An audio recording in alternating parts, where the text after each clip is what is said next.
What about now? What about now? Okay, no, it was now. I see what that was. I just left it at what it was like. Okay, no, it was saved as. Oh, let's not hear myself. Let's not hear myself talk.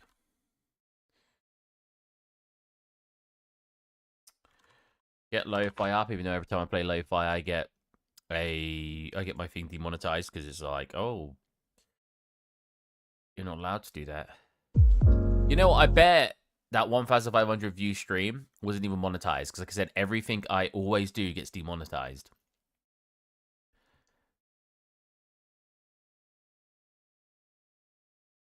Content live. Oh, you know what? Funnily enough, that one was not strange. Okay. I only knew it was getting views because people were commenting on it. Yeah, 1,700 views. I've had another 200 views since I mentioned it earlier. I don't know what I did differently in that stream, but apparently people liked what I did. I've got sushi today, leftover sushi that I'm eating while I stream because I want to eat it. Oh, sushi. Got some sauce with it as well. And I like my sushi saucy.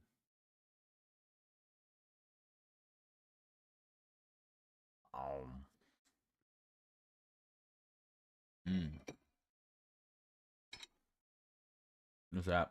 Salmon, cream cheese, and avocado.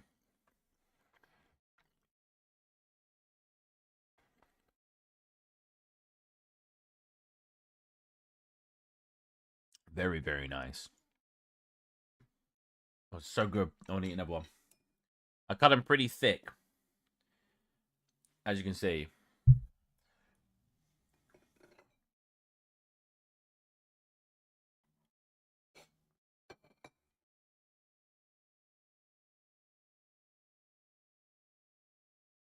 All right. Oh. Meh. Thank you for that follow. Okay, so a lot of stuff. Thank you, Isaac Aaron, for the follow. So as soon as you do this, but this, like the walls and stuff, are all tiling textures, as you can see from our final result. So I don't need to do any of these yet. Thank you, Mesha Dagri for the follow. I'm sorry if I'm pronouncing these terribly wrong. I'm not sure why people are watching me eating sushi, but oh, look at that in the bag. Oh, thank you, Marco Barberesco, for following. Yeah, so it's that. The tree shouldn't be too difficult. The papers are probably going to stay that color. Thank you, Amethyst, for following. You know, I was random thing to talk about. How do you pronounce mochi, right? Because I swear when I was in Japan, they pronounced it mochi. Thank you, the only, for following. Mochi, when I was in Japan, I swear they pronounced it mochi. But I hear people say mochi, and if we hear it on Google... Mochi. Mochi, but I heard it pronounced mochi, and I always say mochi. Thank you, Luca, for the follow. Are these, like, people watching now, or are these, like, old ones that didn't come through before? Because these are coming through hot.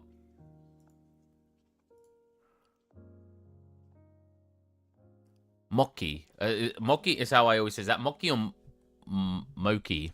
Because obviously the O, I guess you could pronounce O like.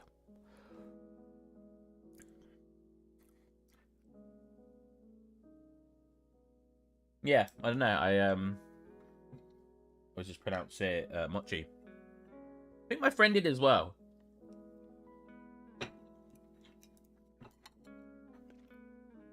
Right. So, if we look at the concept,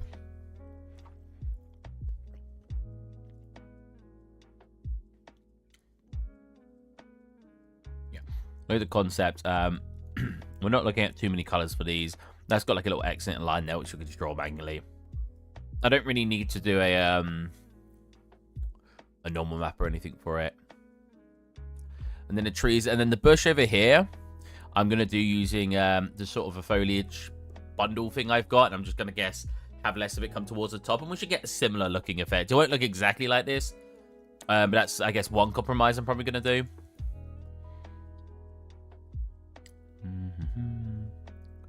So we need to go find... Thank you, White Knights, for falling.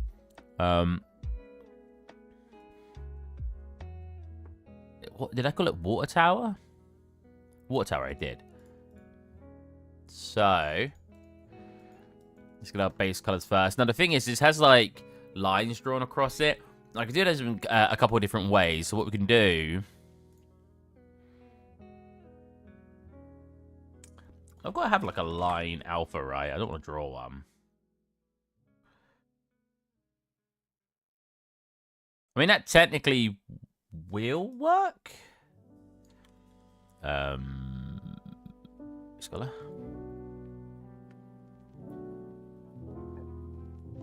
Wait.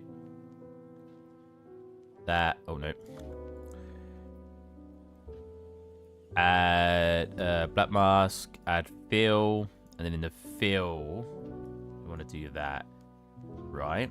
And if we make this red for now, just see what it looks like. Now, if I were to do levels and tighten that up, we should get a line, essentially. Right? Essentially what we want. We just want it to be basically black. Like that. We only want it to affect... Oops, didn't mean to hide it. I only want it to affect this. And then we want it to tile... Oh, okay, so that's not doing... Oh, it's because I need to go to the field, don't I?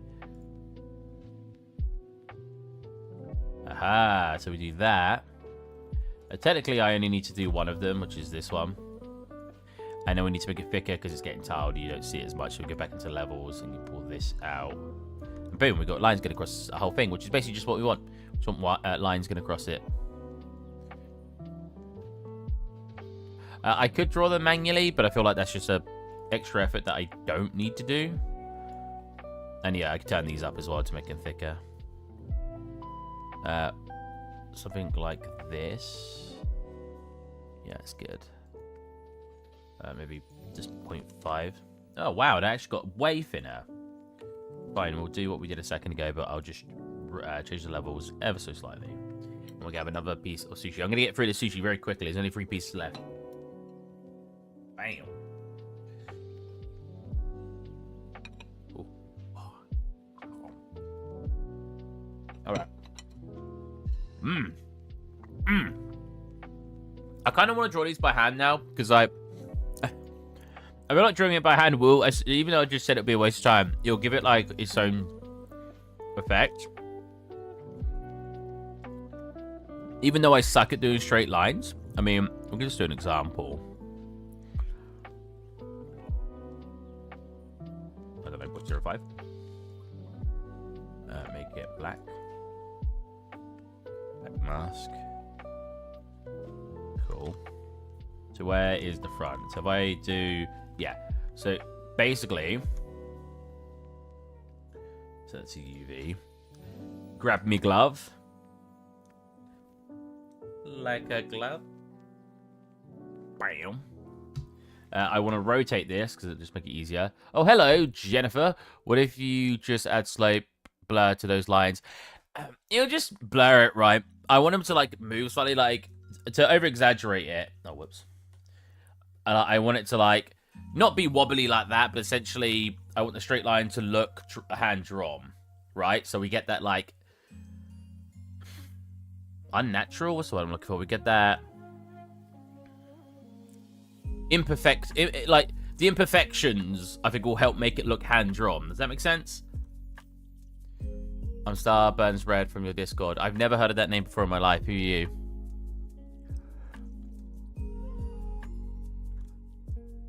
Oh, whoops.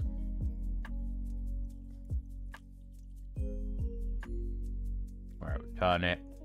And we could always just hide that for now. And just draw and hope it looks good when I'm done. So yeah, just top to bottom. Yeah, like that. You see what I mean? Like it's got like these It's not perfect. It's just I can't draw straight lines very well at all, as you can tell. And that's kind of a benefit to me right now because that's what I'm going for. But we could put a sight distance on it so it gets a little bit smoother, even if it's a little bit, just to make it not look too bad.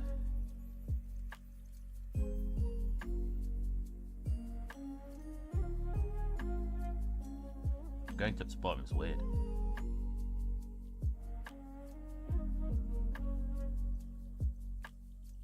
Don't mind some being thinner, some being thicker. Again, that's the point of doing it by hand, is I want it to not look perfect. We need to roughly get this last one. Have I got mirror on? Whoops. Get this last one. You sound like this towards the end, because otherwise that'd be too thick. You know what? I'm pretty high up. Hold on a minute. Wow, Steve, did you dirty star? What? What? Yeah, like that. That's basically what I'm looking for.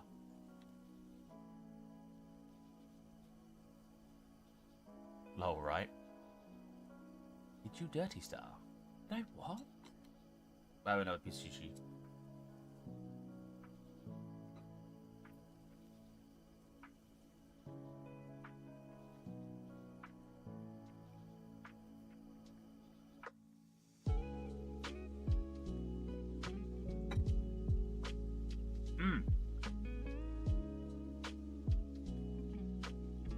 I feel like they're too far apart. Like, if we look from this angle, we're seeing 1, 2, 3, 4, 5, 6, 7, 8, about 9 lines. About here. 1, 2, 3, 4, 5, 6. What I'll do, just so I can see how far the lines are apart, we'll do this, make the other layer. So we'll do it again. We'll make the other layer slightly transparent, so I can kind of see how close I'm making things.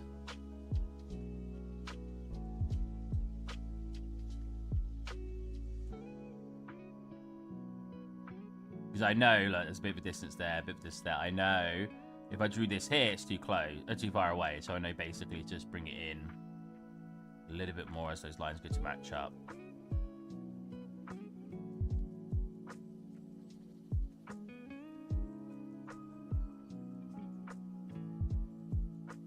I don't want to perfectly do 50-50.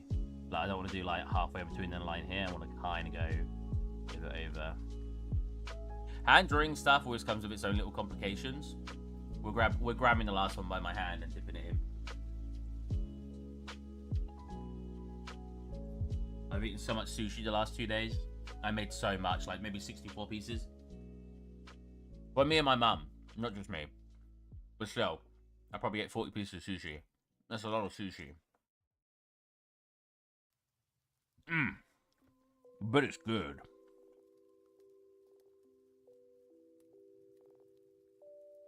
Tight line? Tight line over here. Yeah, there you go. Let's have a look at that. So if you've not seen the results so far, actually in here.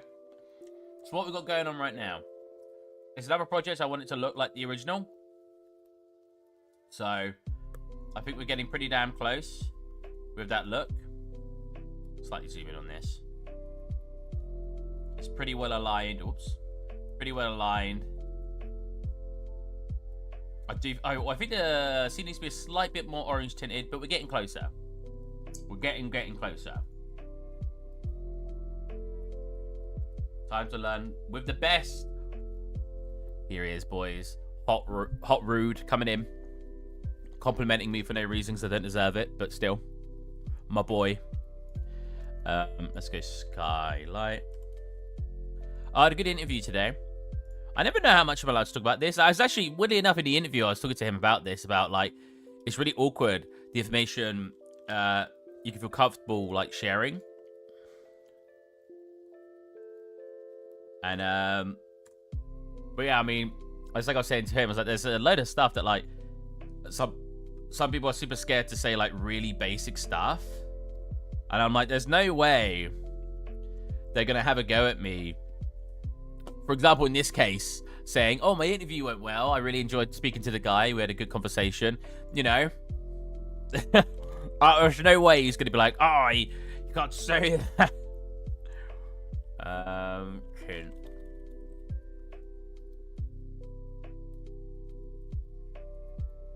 Yeah, we'll probably just do a temperature 10. I can never remember which way.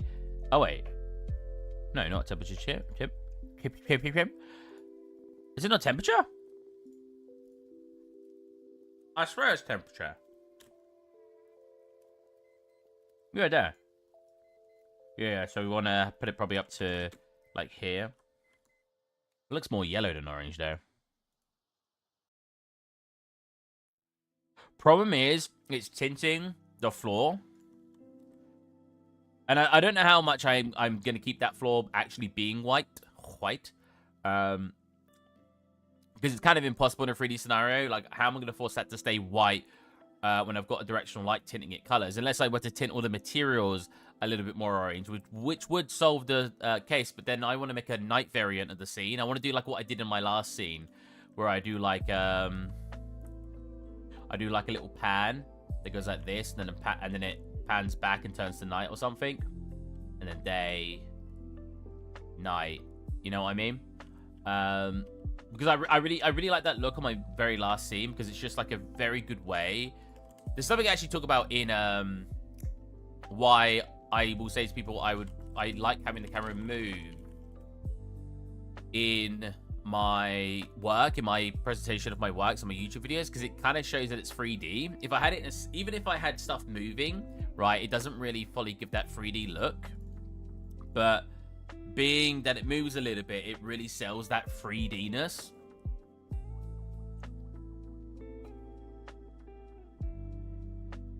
And then look, going to night. And I think night really helps as well. Or at least changing the lighting condition in some way. Because again, right, it shows the versatility of it being a 3D scene. When it's not 3D, when it's just a 2D drawing, I obviously can't just turn a slider up and down to make it night, or move the camera around, unless I want to draw it from a lot of different angles. And that's kind of, I want to demonstrate, you know, the benefit of that now being 3D. Look, I can fly around the scene. Look, the scene can be moved. Look, I can change the lighting conditions. So it's like my, especially in a real-time engine, it's my go-to to sort of demonstrate, like, showing them, look how cool this is, basically. Does that make sense? I like doing it for that reason. My mic is not quite strong enough. That should be a little bit better. Ah, yeah, okay, that might be a bit too loud. I'm sorry about your ears. Your ears.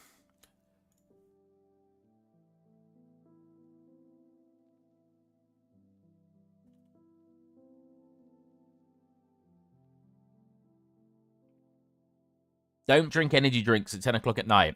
I'm a caffeine professional, so I can do it. Caffeine certified. I've got the badge somewhere, but, you know, I can't bother to get it out right now. Oh, I got a new strap for my Quest 2. I've not had it that long, but I really didn't like the old strap. Annoyingly, a hard case I got was going to fall out then. The hard case I got is a little bit tight on it. So I kind of have to somewhat take it apart when I put it away. Although the side part just fell off. That was probably because I didn't put it on properly when I put it on. Ow. So I have to put it away like this with the back piece off. But it's pretty easy just to grab it. Line it on the backs. Pop. Pop. And then all you do, you grab it, you rotate this at the back. Okay. Put it on. Oh, wow, we need to make it looser. Put it on. Probably wearing glasses. Like that. And then you just tighten the absolutes on your head. And boom. I'm wearing... Oh, it looks picking up my fingers. I'm wearing my VR headset. And it's like a little... I can still put it a little bit tighter. Like that. And it's relatively secure in the back. Weirdly enough, because it's still hair there. It still moves. So you can go even tighter to try to stop that, but it still kind of always moves a little bit. But compared to the other headset, it's pretty good. I can obviously also tighten it up here a little bit like that, and we got pretty secure. But you get it to it's comfortable. Oh my god, it's really Velcro-y, like to the point where hard to get the Velcro off. That's better. Now I'll tighten it. Cool. And yeah, now I can do what I want. I like that it can pick up your fingers though. I think that's really cool. Yeah, that's my VR headset, my strap. I do want to try another strap as well, but yeah, this one's pretty cool. You can still see with it. I think the pass-through isn't as good as how it's demonstrated. I think it's really grainy. I can't read the chat right now at all. Like, it's just kind of a blur. It kind of feels like, well, I've got really bad eyesight. I was gonna say it kind of feels like not wearing your glasses, but I've got super bad eyesight, so that's probably a bad comparison. Yeah, I want to try this out at some point, but pretty sturdy. Like I said, look, it still slides, which I find odd, because I thought, I guess it's because I got hair, but I thought that was going to be like really tight on the back, and that's not going to move, but it always slides. So that was a little odd. I think you can do this and then lift this up like that, so you can still keep it on your face. You can just take it off entirely. But again, the case I got is too high on the side, so I have to get. No, you can't really see it 'cause it's gonna thingy. I have to get the case, take this off, and pop it in the middle. So it requires a tiny bit extra time putting it away. Nothing major. But one of the things that could have been avoided if I knew exactly in measurement how big the case and the strap I was going to get. And that sits in there. That closes up. And it zips.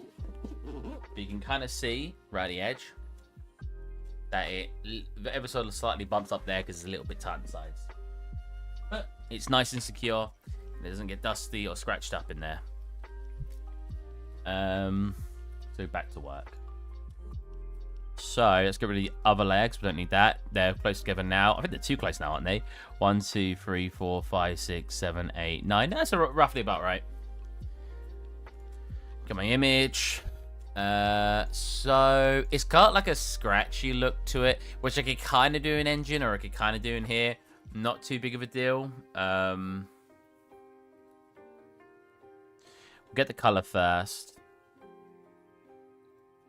So let's grab you around there.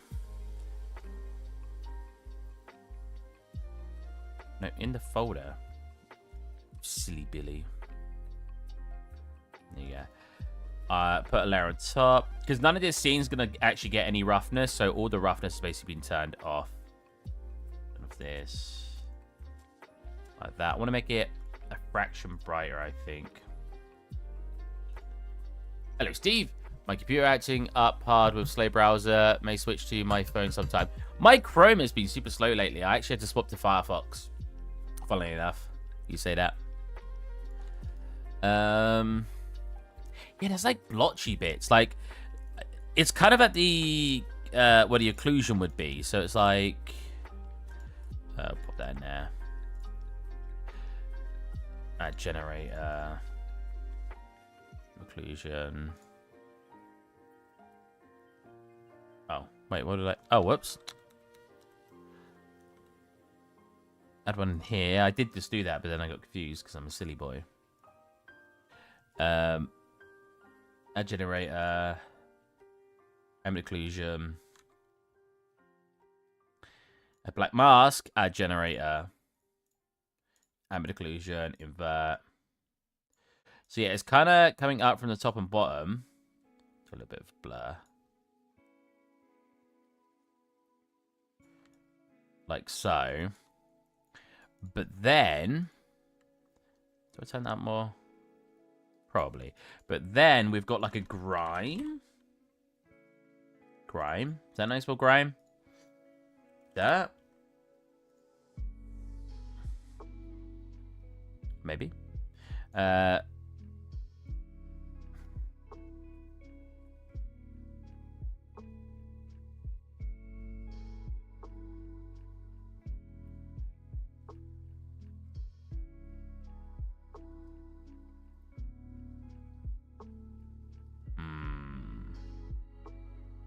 Kind of. I'm trying to think now.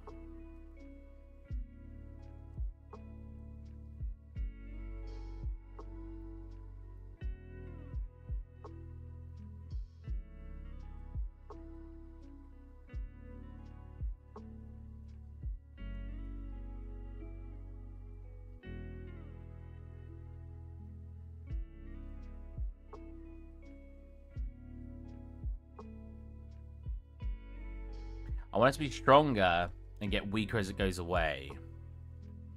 So... Right, that means... Brain. How does my brain do that? That means... Let's take out of that for a second. I need this to be a fade.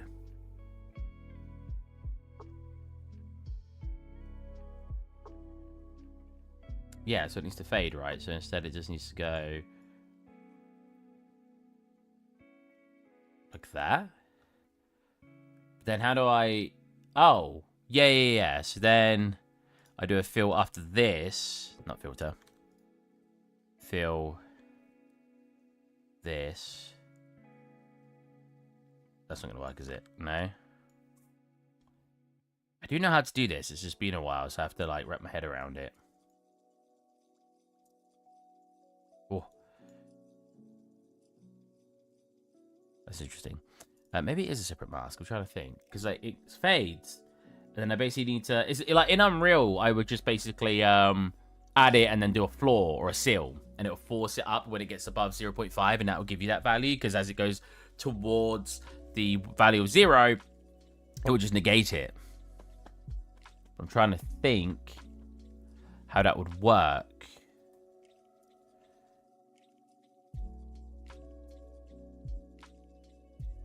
Man. Right, so if we do the fill now, how it would work in here, should I say?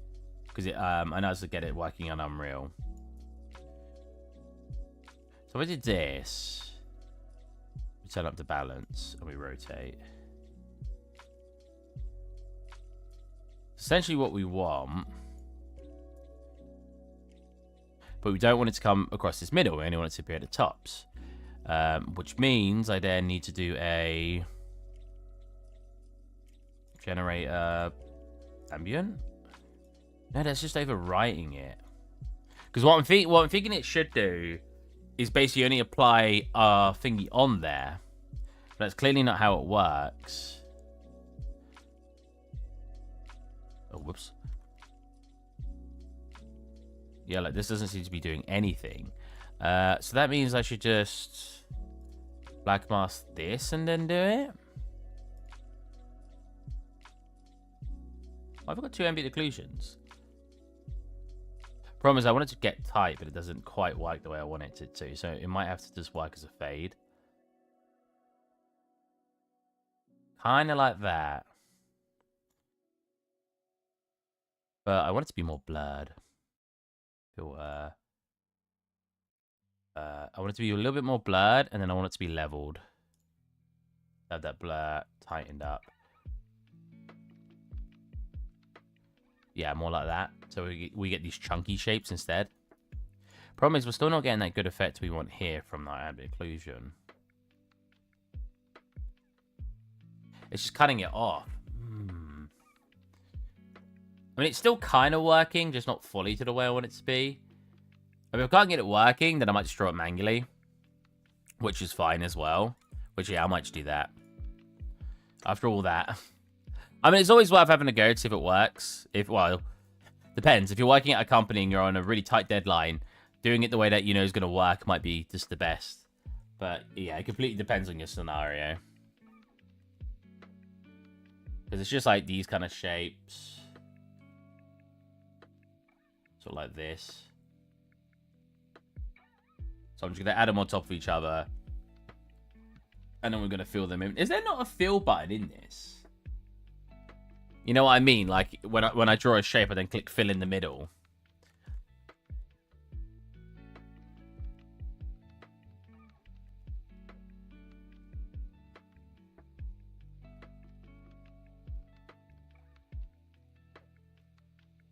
Oh my lord.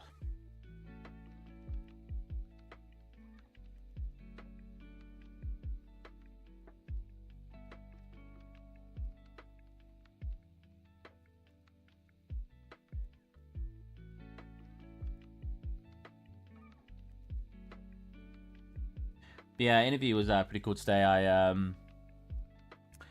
I basically just told him all the stuff I did at my last company, all the stuff that I'm capable of doing. Oh, this is the top? Oh. Well, the top needs to be stronger.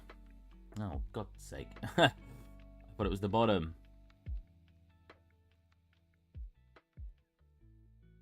The top I want to go down like way further. I need that to be way tighter on the edges. I mean, I could literally just draw it on straight on the thing, which I've not been doing.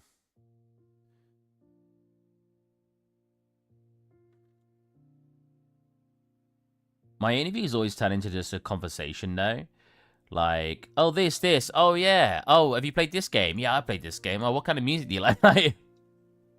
I'm not even usually the ones who fully initiate that. It's usually them. I'll say something and they'll go, oh, that's interesting. And then it just turns into a conversation. I don't know if you guys have had that experience in interviews, but that's usually how all my interviews go. It just turns into a friendly conversation.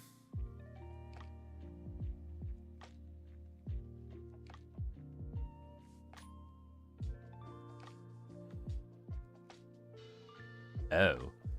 You're not really going to see the bottom of these anyway, but just for the sake of keeping it nice and clean.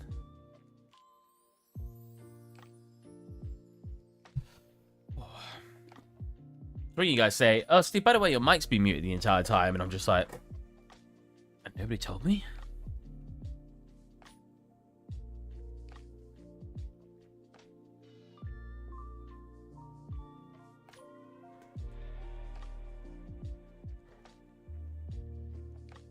I'll probably put this scene up for people to fly around, like I did with my last scene. For those of you who didn't realize that, I don't know where it's posted, actually. It was posted somewhere, but you can actually go on my, somewhere in my Discord. I assume it's in free stuff. For my last scene, I did make a flyable version, I believe. I'm saying that now, and I can't remember. This actually needs to be underneath this layer. There you go. I thought saying it wrong.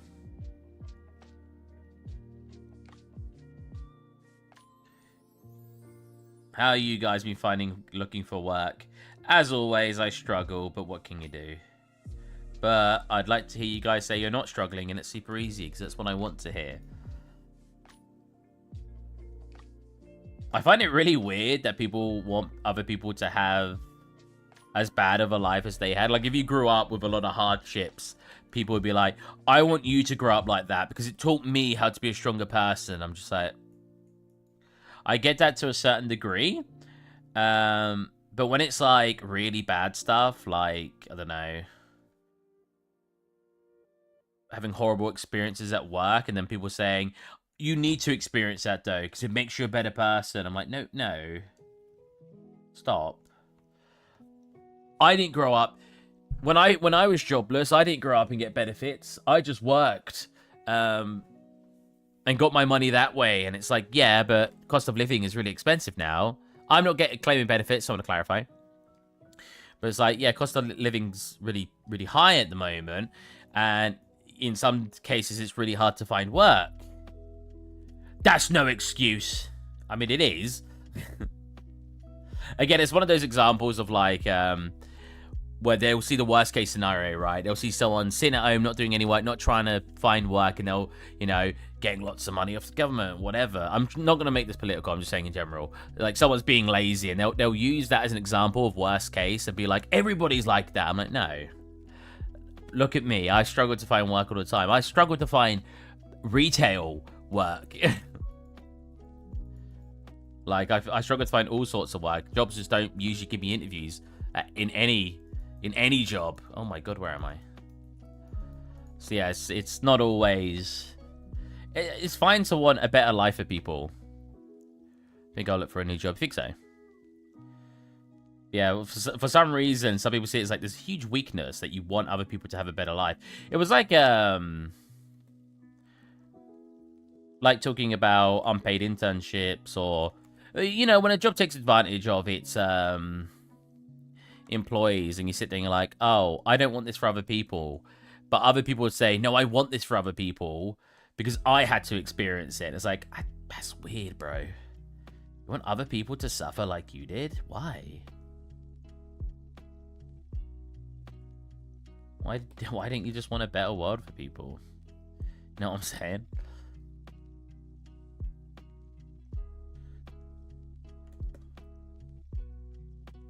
We don't see the back, so I can make up how this looks here.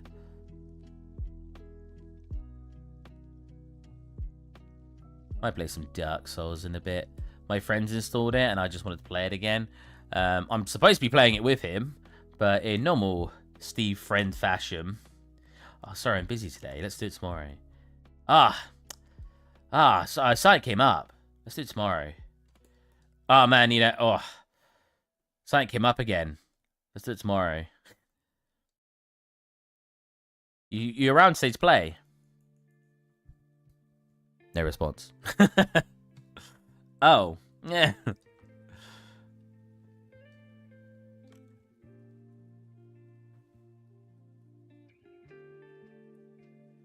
Do you guys have friends like that? People are busy. I'm not throwing. I'm jokingly throwing shade. I'm not actually throwing shade. People get busy, just how it is. But I do still find it humorous.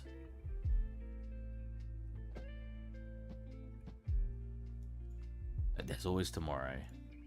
I mean, is there? Something could happen.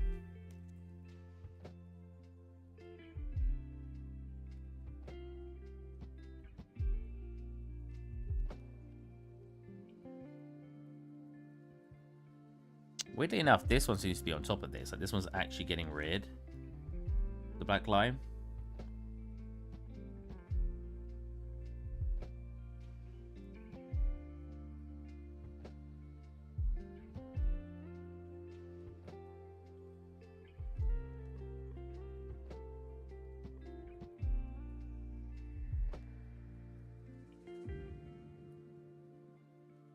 We actually had we were doing like a fun little quiz between me and my friends, and one question that came up, and you guys can answer too if you really want, was would you rather someone show up really early to something or really late? It's been weirdly fast. Really? That is weird. But yeah, would you rather someone show up to something really early or really late? And I'm curious what you guys say. Because I know my answer. I think you guys could probably guess by the way I'm talking about it. It just is kind of just scratchy, but I want to be able to change the shape a little bit so that way we can get slightly different size. Yeah, like this. Perfect. And then I just need to basically draw a bunch of lines, and we're going to make it like this when I'm done, like really faint. But for now, have it strong just so I can see it. I just want them to show up. True. Sometimes that doesn't even happen. If you're one of those friends who says, yeah, I'll be there at 7. Not only do you not show up, but you then message one or two, like they message you, man, where are you? You coming around? Whether it's in person or, man, you're going to come online, whatever. 2 days later. Oh, sorry, I was busy. I've only just got time to message you back. If you're one of those people, at least message back. I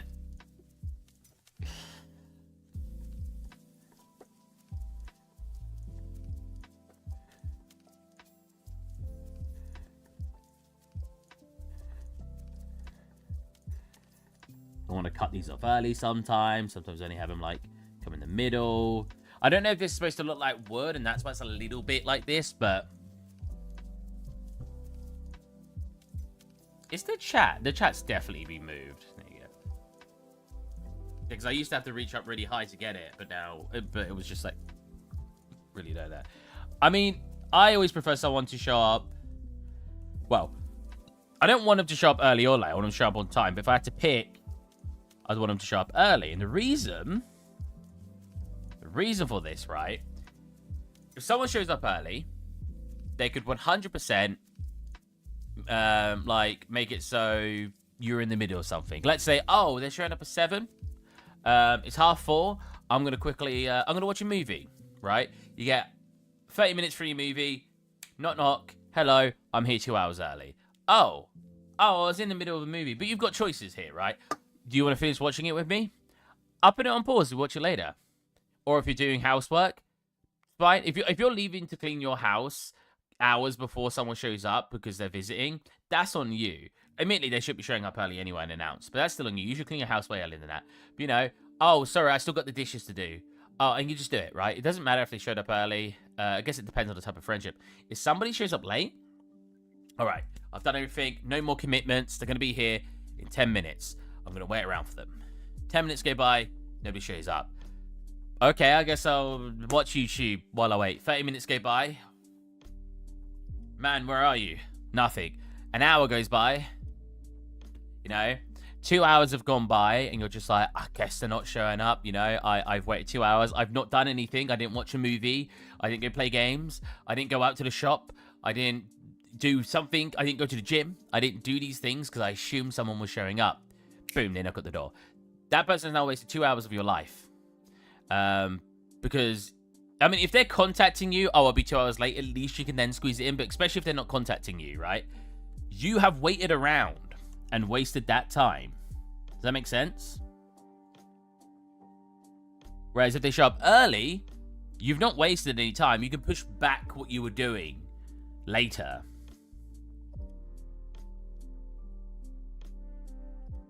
Or they can join in with whatever you were doing, you know? So waiting on my dad to get back with milk. Did you show up early or late? Yeah. If you're ever coming to visit me, you know? Anybody in chat? Remember, just show up early if you're going to pick one of the two.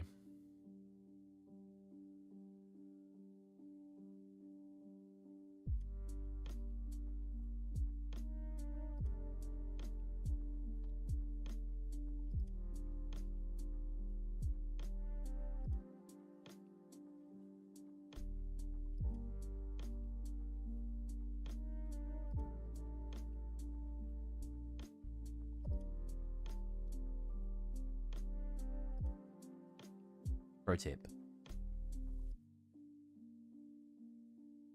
You guys gonna be like, nah, Steve, you wrong.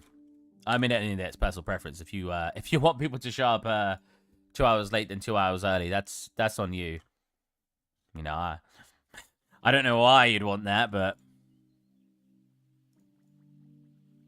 it'd be really funny if my friend, who I'm not actually referring to, I want to clarify, I'm just like, I have a friend. If he thinks he's this person, then it's on him.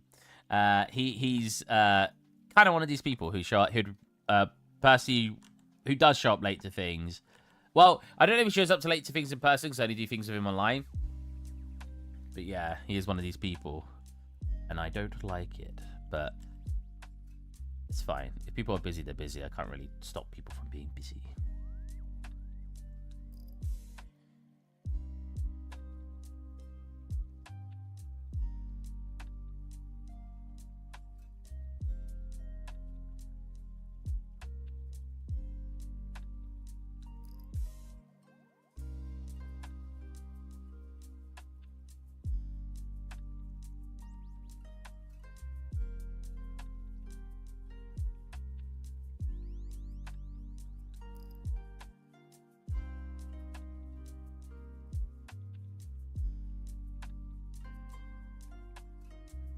I swear my phone's vibrated. Be 15 years, so any day now.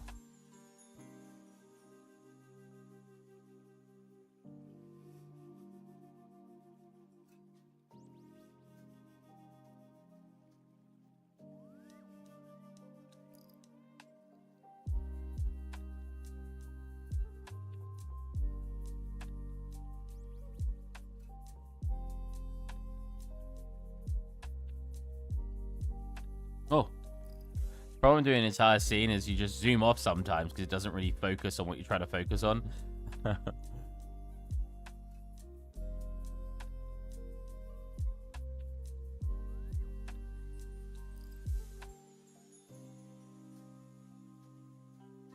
there's like little bits to come across. That is definitely redder than that.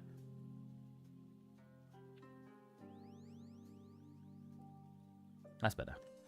There was one line that goes across like the whole thing like this, which I don't necessarily need to draw, but it'd be cool to have that similarity. I think on this one, I want to do something like this, do this, do this, so we can have intensity of flow. Damn, that, I do not even see the difference. Yeah, like that.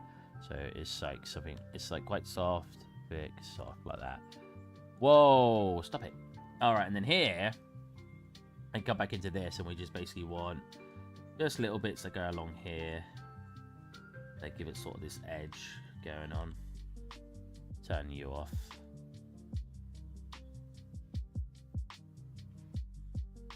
We'll make it scratchy using the flow.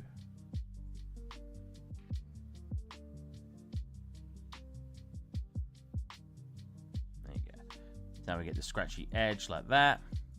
Again, it's going to look quite different when we actually have it in the engine. So it might not look perfect like me at the moment, but it's really bad for anything other than single assets. It's not brilliant, but it's nice having it all together because it means I can work with several things at once. Look at my last environment. My last environment looked way better. It was different style, but it looked way better in substance. Like...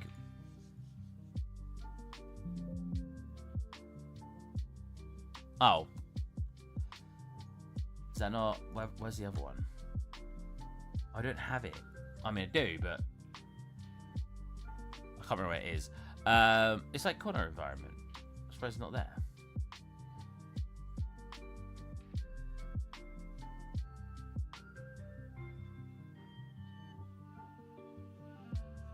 Oh, well. But you saw the other one in the scene. It looked very much like this. Like, it came out really well, and it was the entire environment. But because of the style we're doing the recent scene in, I'm having to make it. It looks terrible in Substance Painter because a lot of the effects are happening when it's in here. Substance Painter is mostly being used to just grab some colors. I'm not caring about all the other stuff, so it's looking worse. But yeah, it's definitely not... I mean, if I hid everything...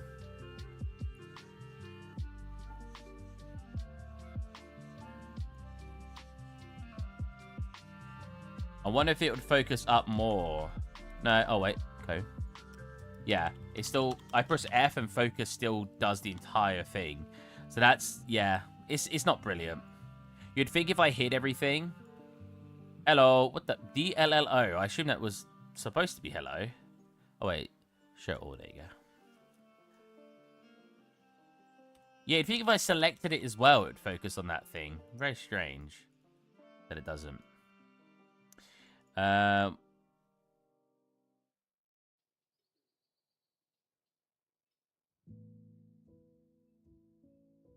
don't want to give this shadow. And the reason for that is because I want the shadow to be casted. Because what I could do to give it a nicer effect is basically do what I usually do. Add a generator. Dynamic occlusion. That. And we can get some additional little effects. Like some additional shadowing. Right. Big duplicate of that. Bring this up. Turn this down. Average it out a bit more. Hide it. So now we've got like this sort of coloring. And then we can go. Curvature. Why is everything doubled up? And then we get curvature. Well, curvature is not set up very well, as you can tell.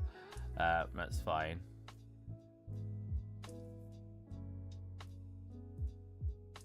That is not what I'm looking for.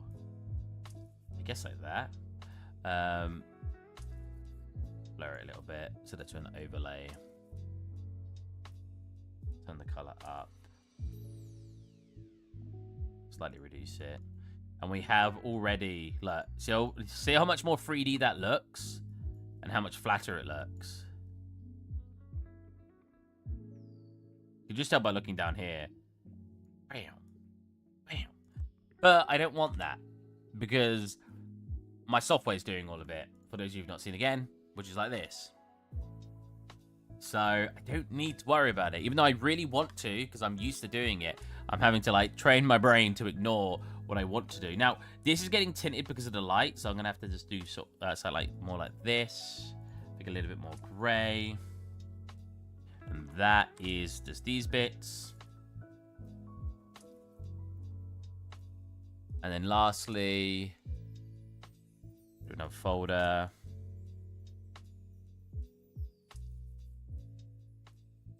There's no way that's what that color is on the other monitor. Wow, it is. Slightly less yellow. Oh, there you go. Cool. Weirdly enough, that does not look that dark. I'm going to brighten it up just because visually, I don't think it looks that dark. I think it looks more like there. Which makes me also think these look a little bit darker. Like around there.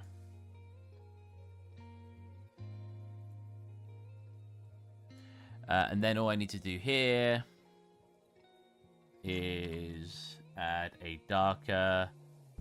I won't add darker. I'll actually grab a color. Like this. We're going to completely select this face like that. But then...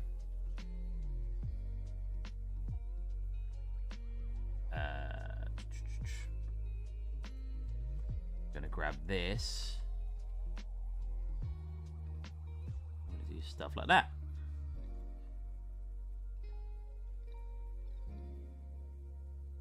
If we actually find what that is, just draw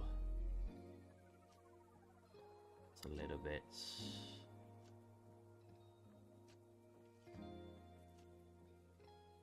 Like that to give it a little bit of effect.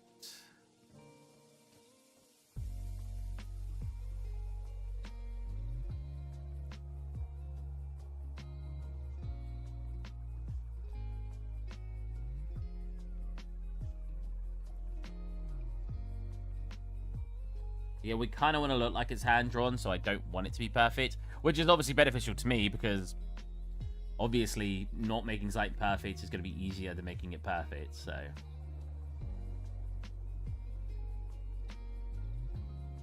That's the trade-off, is that it's easier for me. There you go. Kind of want it to be a little bit more lighter, something like this. And that's that done. So now if we go File, Export. I'll just keep it to 1K. Shop, yep. Make sure I've got that one selected. Export.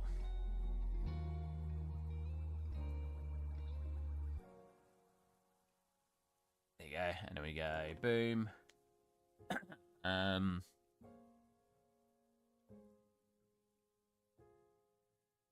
Textures. Grab that. Open my scene.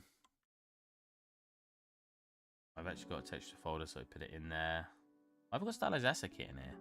Oh, right, because I edited some smoke. Yeah, there's some smoke in it now that I changed from a previous project. Because there's no point making something new if you've got a previous project that already has it. Set this up, or it needs to look like when it's set up. You know what's like I've been missing, which I didn't pay attention to that I've not done, was because I think it's flat values, it probably doesn't matter. But not metallic, specular. There you go. When you import maps like this, usually you double click it, you turn on sRGB, off sRGB, and then you. And then in the actual material, you set it to linear color. But I'm pretty confident that's not going to end up looking any different. Like, I couldn't really tell, but yeah. I mean, it already looks fine, so I don't think I need to do that. But that looks pretty good. That looks like the water tower. Mine actually looks cleaner than the original. But yeah, that's about right. Maybe I should have made those lines a bit thicker.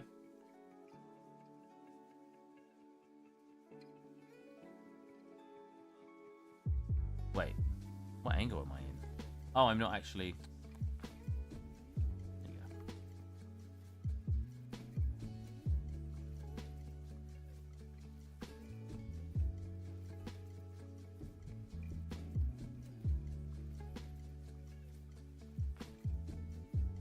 Yeah, it's pretty good.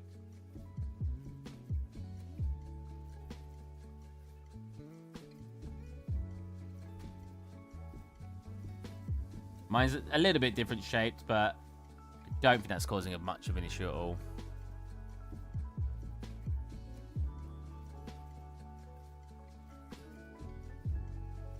It's always like, no, it isn't perfect.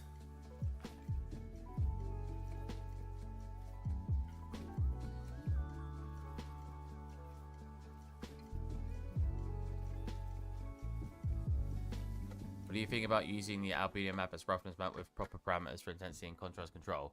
Is it worth? If you can get it working, I've done it in the past. Do you mean...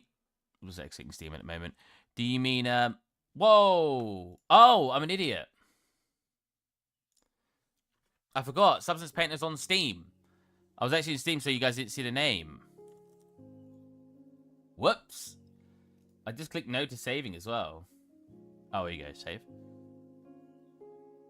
It didn't even cross my mind. If I could just set myself to offline. Oh no, because then the game won't launch.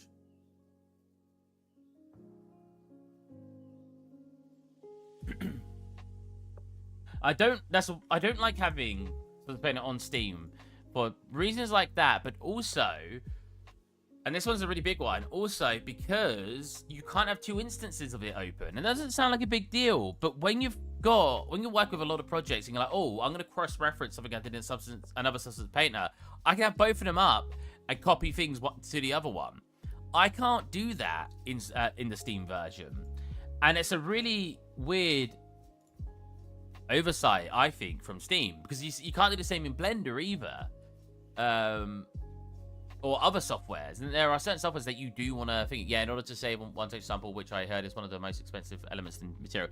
Yeah, so for example, if the brighter parts, especially if the brighter parts of your mesh do happen, because you can technically do it in the alpha, right? If all you're using is,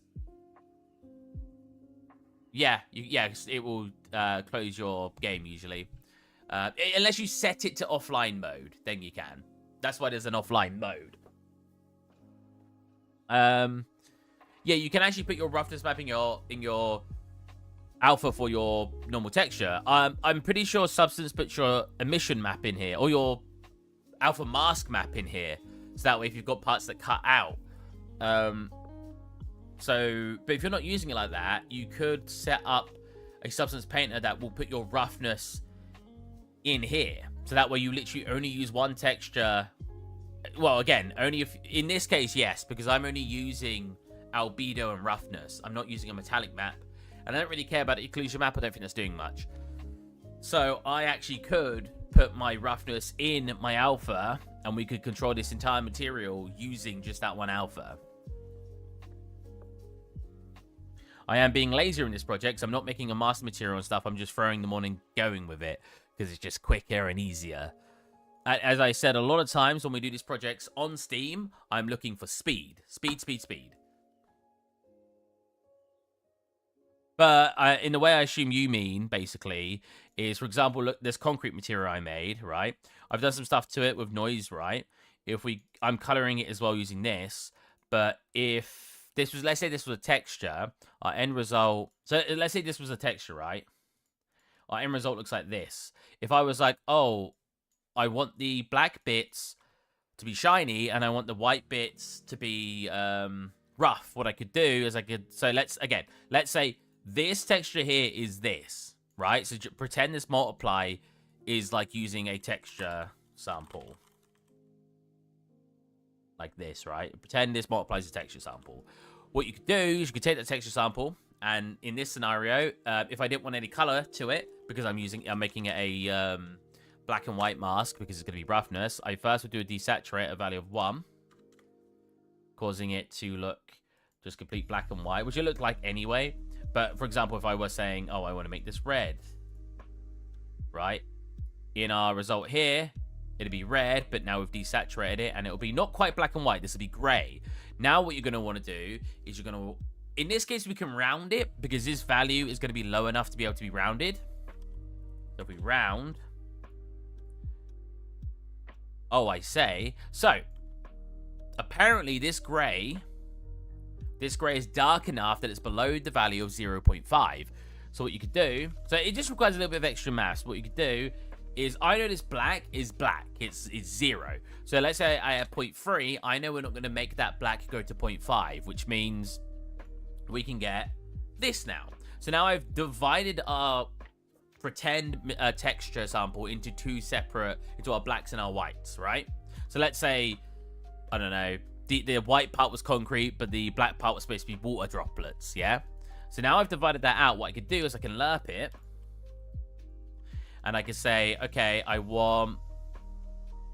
This actually works pretty well. It's already black and white, so I don't actually need to change it. But again, let's pretend after doing all of this, we ended up with something like... Wait, I didn't invert all, did it? Oh, wait, what? Oh, because I technically would need to subtract after that. So let's just invert... Hold on a minute. Let's invert this. So pretend the invert's not there. There's a lot of pretending right now. But let's say our end result was like this. So we had a white part for where we wanted it to be shiny and a black part where we wanted it to be rough. What you could do then is go into your lerp and you could just change that. Because now...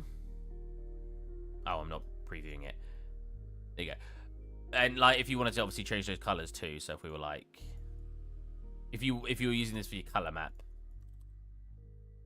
you can change them to whatever you want. But you get what I'm trying to show? And you can get those values to what you're looking for, plug them into your roughness. And you've now got... Oh.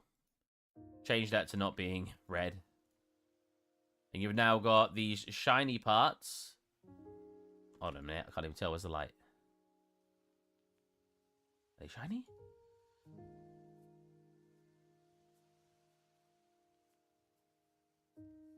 Yeah, they should be shiny. It doesn't look shiny.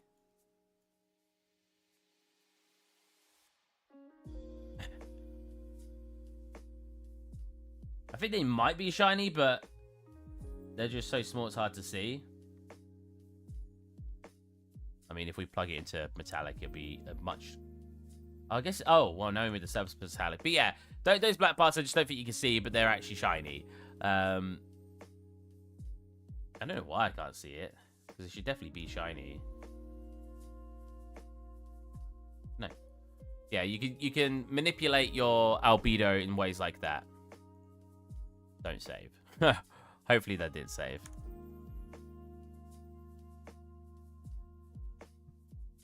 Yeah, I think I saw a little bit of reflection, but I wasn't sure if it was just my eyes. So I was like, I didn't want to say it was. Yeah, you get where I'm coming from, what I'm trying to say. Vent. Did I call it roof vent? I did. See, I know my naming. Overwatch 2 Season 9. How long has Overwatch 2 been out? I saw a shine. Okay, good, good.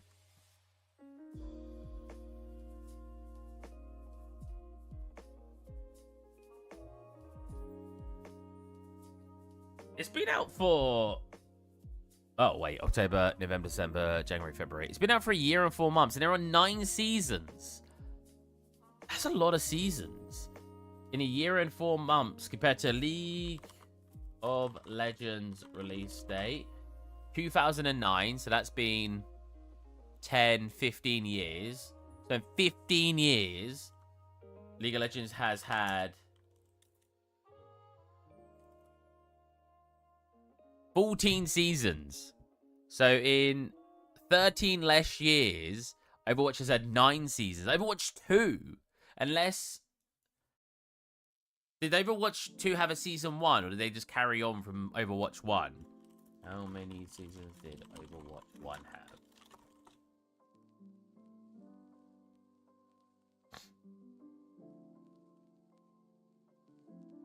Yeah, they went up all the way. The current season... Wait. Oh, wait, seasons only existed in Overwatch 2. That's weird. They're already at Season 9. Damn. How many has Rocket League had? Now I'm curious.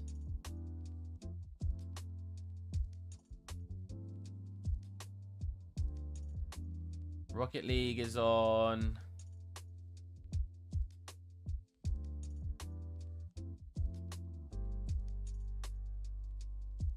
$14. No? Wait. Wait, do they not have seasons anymore? Oh. When it became free, I don't think it had seasons anymore. Is that what it's saying?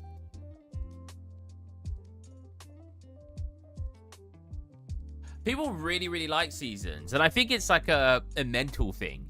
Because what a game will do is they'll say, okay, here you go, guys. Here's a season. You have 500 tasks to do. If you buy a battle pass, when you level up, when you do these tasks, you will get a bonus reward that's significantly better than the free version. So people think to themselves, oh, this is future content. I can, every year, I'm getting these, or every 3 months, whenever they introduce a season, I'm getting these free objectives to do in this game. And like, again, it's perfectly fine that you like that. It does give you something to do in the game. Me personally, I think it's just a way to sell battle passes. I mean, it is at the end of the day. Like that's the whole point. They're trying to sell battle passes, and by introducing seasons, you give people a list of objectives that last a certain amount of time. Oh, you only got 2 months to do it in, so people will force themselves on your game to get these seasons done. Even if they don't like it, I've known people to force themselves to do a very boring season of a game just because they felt like they were obligated. It's really clever way to get people to play the video game without... Because sometimes they're not adding a lot, right? Sometimes all the season is doing... Some games do add a lot, but sometimes all a season is doing is allowing you to unlock things that already exist in the game that usually cost. And sometimes it gives you the opportunity to unlock them for free. People love that and they come back to the game, and it gives the game a higher player count, and it gives the game money if you buy battle passes. I don't really care for microtransactions at all. I like DLCs. I'm going to buy the Elden Ring DLC because it's adding a big part of the game. It's not sitting there just adding cosmetics. People love that. Yeah, but it's just cosmetics. It's not affecting the online experience. I'm not getting better stuff. Yes, I get that. In an online game, I guess cosmetics are the only way they can add stuff without giving you an advantage. But in the game where I'm single player, I just want DLC. I don't really care that my character has a blue skin instead of a green skin, that my character's gun is gold instead of silver. I simply don't care, at least not for money. If there was an objective that was complete, or get 100 headshots in a row and you unlock this gun as gold, oh sweet, and I go do that. I don't really like golden guns, but I know a lot of people do. Oh sweet, I'm gonna go do that. But when it's instead, oh, give us a $5 and you get a golden gun, I'm like, I don't care. You're not adding... Yeah, but Steve, it's cosmetics. You're not getting an advantage over other people. Then it should be free. I know that games are free because they have microtransactions. But when a game costs money, and like Uncharted, for example, Uncharted Online costs money. Like the game costs money to play, like 40, 50 quid on release. Then they introduce microtransactions to unlock stuff online. I already paid for your game. Give me these things. Let me find a way to unlock them. But people love it. People love it. At the end of the day, this is my opinion. You know, there's no factual... Well, the only factual thing is they're doing it to get money. That's obviously the whole... I don't want to say scheme. Scheme sounds evil. I haven't played Helldivers yet, no. This is like the whole... What's the word I'm looking for? It's not a scheme. It's not a program. It's the company's way of earning money, but I can't think of the word. Not practice, not program. I mean, it is a practice, I guess, but I can't think of it. I made no skin unironically out of principle. Only 3 skins for me. Kind of the same. I've never bought a skin for a video game ever because I don't. Maybe it's because I'm an artist. Oh, I say that. I know a lot of artists who would love cosmetics in a game. Freaking, you could release a game with a... Oh, we're introducing this new character. She's Big Booba character, and got jiggle physics on her boobs. And I pretty sure I have friends who would buy that character for like a tenner, maybe. Maybe I'm giving them too little credit, but I wouldn't be surprised. Stuff like that just does not appeal to me. It's one of those things, though, where I'm like... Because people will do this thing where, oh, Steve, why do you care? It doesn't affect you. And they're right. Mostly. Because, like a lot of stuff, and I will always use Xbox as an example. Like Xbox, I don't think would be playing to play online games or to play games online on console if Xbox didn't make it a normality. If Xbox didn't come along, offer you the exact same experience PlayStation were offering you for online play. I've done a lot of research on that. It was basically the same experience. Some people come out with really... Some people are under so much misinformation when it comes to Xbox Live versus PlayStation 3 online. They offered the same experience. The only difference was being able to talk to people. In PlayStation, you could only talk to people if they were in the game with you. There was no party chat. So if paying to play online and unlock that feature to talk to people while not in the actual... well, not actually in the same party, was enough for you, then that's fair enough. But so many people come up because you couldn't do this on PlayStation. Yes, you could. You couldn't do this. Yes, you could. PlayStation introduced the scheme, I guess I'll call it a scheme, of paying monthly to get access to games. Theirs wasn't like Game Pass, but basically you'd pay a certain amount of money per month and you get 2 free games, 1 PlayStation, 1 game classic, and something else. Oh, and a PSP game. I think that was it. So you got 4 games every month, and you could accumulate them because they would... Kind of like what Epic Games does, except they do it for free, where they give away a free game, and if you forget to add it, you now don't have access to it. Remember to get your free Epic Games game, for those who've not done it. I truly think we wouldn't be paying to play online on console if Xbox didn't make it a normality. What's that video?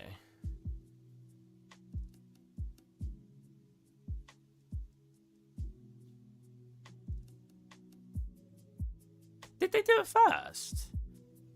I don't think they did. That would have been, what, the Wii? When was PS3 out? PS3 release date. Wii release date. Oh, same year. I know Wii has... you can unlock a library now if you pay to get, like, loads of classic games. Maybe they did it. Oh, wait, what do you mean? Pay to play online? They didn't. You didn't have to pay to play online on GameCube. Is that what you mean? I swear I played online for free. Who invented pay to play online consoles?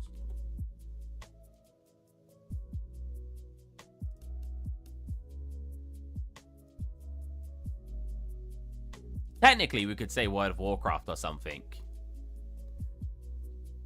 Because that's paid monthly for 1 game. I bet you it was EA. Could have been. I feel like Xbox the one... Basically, there's this high school girl, except she's got huge boobs. Oh, that's what you sent me. Mega cool, man. Yeah, I feel like Xbox the one that made it a normality. Even if they weren't the first ones to introduce it, they're the ones that made it big when it was a thing. But I want to check. Let's check if it actually was Xbox. Because there's probably an article in it.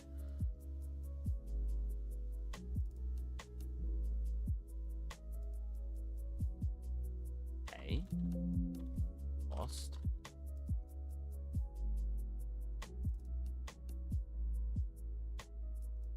I'm not getting any info who did it first.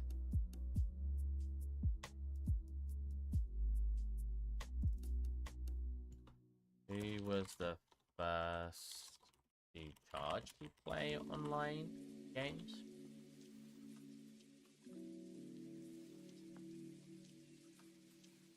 Microsoft, the first video games producer to start charging for online plays. I just want to make sure that's correct.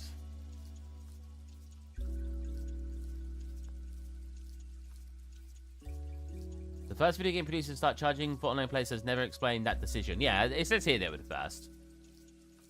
I don't. This is just one article though, but I can't think of it. Like PlayStation didn't do it. I don't ever remember Nintendo doing it because I'm pretty sure I played online for free. My parents would have never paid because in my parents' mind, right? Like I just bought them a console. I'm paying for internet. Why would I also pay for them to play online? And I remember playing Nintendo Online. So yeah. Oh yeah. Nintendo and Sony had free online play up until the next generation.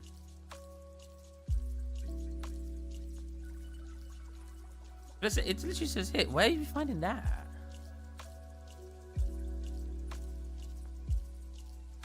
Because they only recently started charging to pay online. I guess again, if they did used to.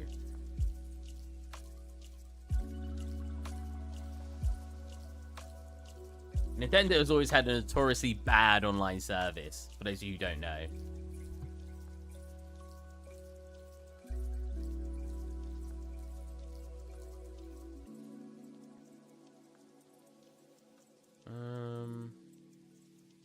Yeah, in 2018, they started charging for it. So did they stop then? Like for a very brief time, it did cost?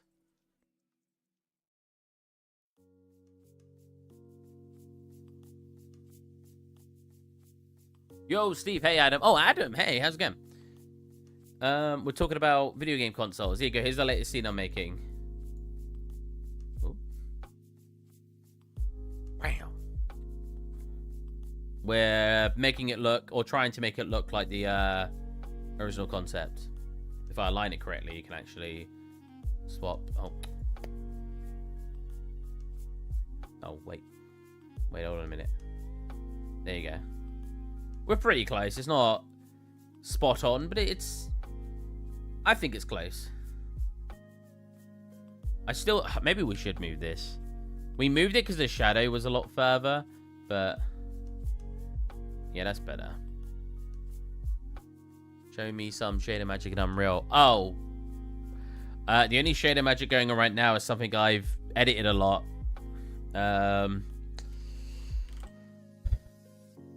Looks fab. Not seen this. Do you see my last scene? I can't remember. You dip for a long time. You weren't here, man. Oh wait, what? Just go to my art station. You can go to the art station, but I'll show it anyway. Wait, I wrote my first name thinking I'm the only portfolio on the internet. That's right, that guy, just Steven. This scene, which the original concept of this one looked like this. Looked like this. Oh well. Like this. I say she just because the profile picture is she, which maybe I shouldn't. And mine looked like this. But as always, because it's a 3D scene, I did stuff to it, like spinning it around and making it day and night. I'm terrible with shaders set up in Unreal. I'm trying though. It's definitely... It's obviously a teachable skill. Anything like that is the logistics. That's not the one I'm looking for, I don't think. Anything like that. It's like teaching math, right? Anyone can learn, but you get better at it if it's something you're kind of a little bit better at by nature. Yeah.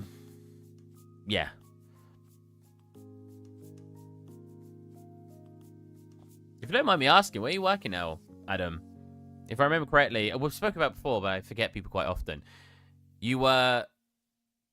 Oh, I don't know if I'm allowed to reveal where you worked. Maybe I won't say. You worked on a very popular game. And then I'm pretty sure you said you lost that, and then I think you said you got another job.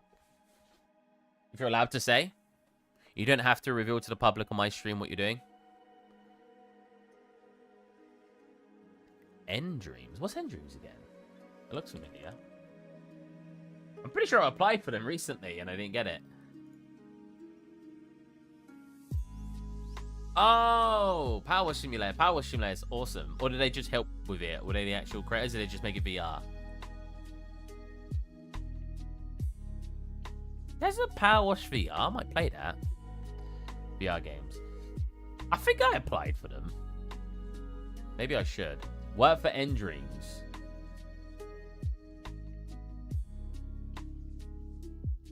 Lead environment artist, principal character artist. Do they have any normal art jobs? They do not. I feel like there's not a lot of normal art jobs going right now. I've noticed from applications. I have a couple of interviews. I'm out of work, by the way. I unfortunately lost my job.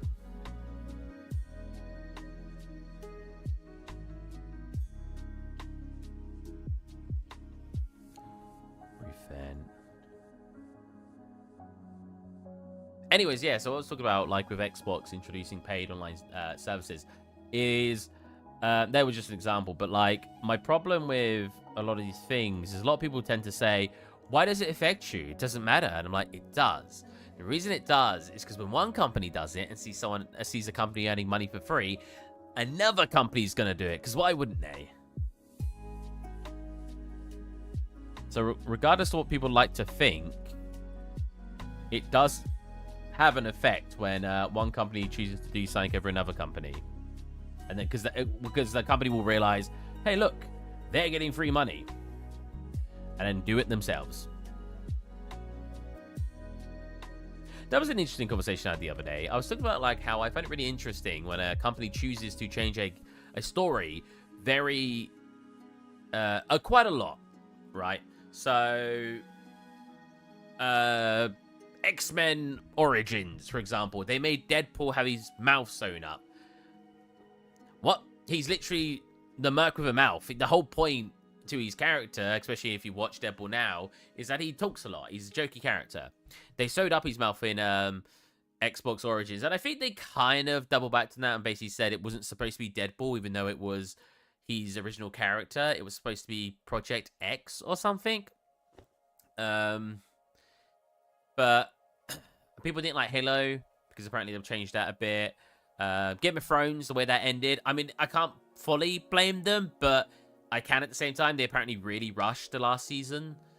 They didn't have any source material to go off of, but they obviously changed it very drastically to probably what was expected from everybody. I think that's what they were going for, right? A lot of... I can't wait for DP3. DP. DP.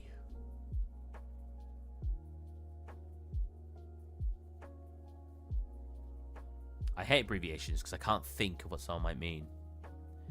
DP. Deadpool. I'm talking about Deadpool. I just spoke about Deadpool. Deadpool 3. Yeah, it looks really good, actually. I don't usually watch trailers, but I watched that one. I was like, that's really good. I can't think of really good examples right now of things that don't stay to source material. But then you had ones that really stayed to source material, or at least tried to. Like Walking Dead, kind of. They had certain characters die differently to the books, but they still kept the story the same. Like, for example, if a character had their head chopped off and it was used to... abbreviations are cringe for me to use. Yeah, like in Walking Dead, if someone had their head chopped off in the books, someone would still get their head chopped off and use as a demonstration, but it would be a different person. Yet the story would stay the same. So if that person had a big impact later on in the story, someone else would do the same action to cause that impact. Does that make sense? Like, if that person didn't get their head chopped off in the books, and then 5 chapters later, that person ended up shooting somebody. If the person who and then in the TV show, that person did get their head chopped off, so someone else would accidentally end up 5 chapters later or 5 episodes later shooting somebody. Like, the story would stay the same, but different characters would do different things. So depending on how you look at that, depending on how much you would consider the story change. When I'm talking about story, why do directors and writers significantly change a story? Like Witcher 3, Witcher TV show changed so much that Henry Cavill backed out, you know, because he kept having arguments. And the actual writer said he hadn't read the books or played the games, and he thought he laughed at them or something. He basically insulted them. Oh, did they actually modder it? But, like, I don't think that's necessarily a huge change to the story. Obviously, it's quite heartbreaking when somebody dies, but if they keep the sort of overarching story the same, that's the same. When I say, why do they keep making stuff that's got a different story? I mean different story. Like anime is a really good example. The Promised Neverland season 2. I have the books. I've read a little bit more of them. It's a completely different story. Like, when they do that, I feel like it's just like the reason I don't get it, because I'm like, you've got a free pass, right? All you got to do is make the TV show like the source material, like at least 70 to 80%. Well, for the lead position, Adam. Oh my god, you think I could do a lead position at that company? I mean, I can apply if you want me to. Anyways, because like if they keep it the same, and for example, Walking Dead, they kept most of that the same until they started changing it a little bit later. All the seasons that kept to the source material were rated very highly. Game of Thrones, yes, there's differences in it, but first, like certain characters not existing stuff, but the overarching story, at least for the first couple of seasons, was very similar. I bet you could. Was very similar to the single position as that. It was very similar to the first couple of books. I haven't got the books, I don't know why I did that. Lord of the Rings keeps quite similar to the books, like very similar. Twilight, even though I don't really like it, is essentially, well, I don't know what the later books were like, but originally it was quite similar. All the things that tend to keep quite true to source material.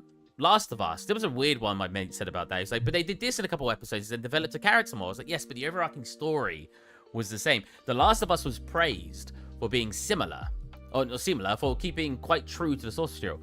I feel it's really weird when a director does not keep to the source material, because it's like they're shooting themselves in the foot.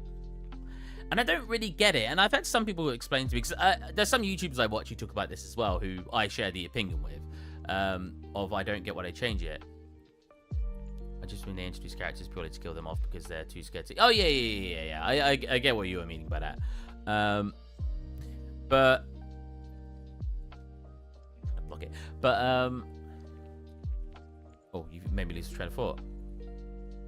Yeah, I just think it's a free pass, and I don't get why they would choose to change something drastically from the original story, knowing, especially fans, are not going to like it, and especially when the original story was considered a really well-written story. And you get some people say, especially when it's from a game, oh, but they couldn't keep it the same because it's from a game and you can't transfer that story. Yes, you can. You can transfer the story over, but you can't transfer scene for scene. In The Last of Us, you spend a lot of time slowly going around environments, killing off guards and stuff like that. That sometimes would take you an hour to do, because it's a video game. They're not going to make... Well, to be fair, it was a TV show, so they could. But let's say they made The Last of Us a movie. They're not going to dedicate an hour of a movie to someone slowly moving around an environment and killing off people one by one. That's not how you direct a movie.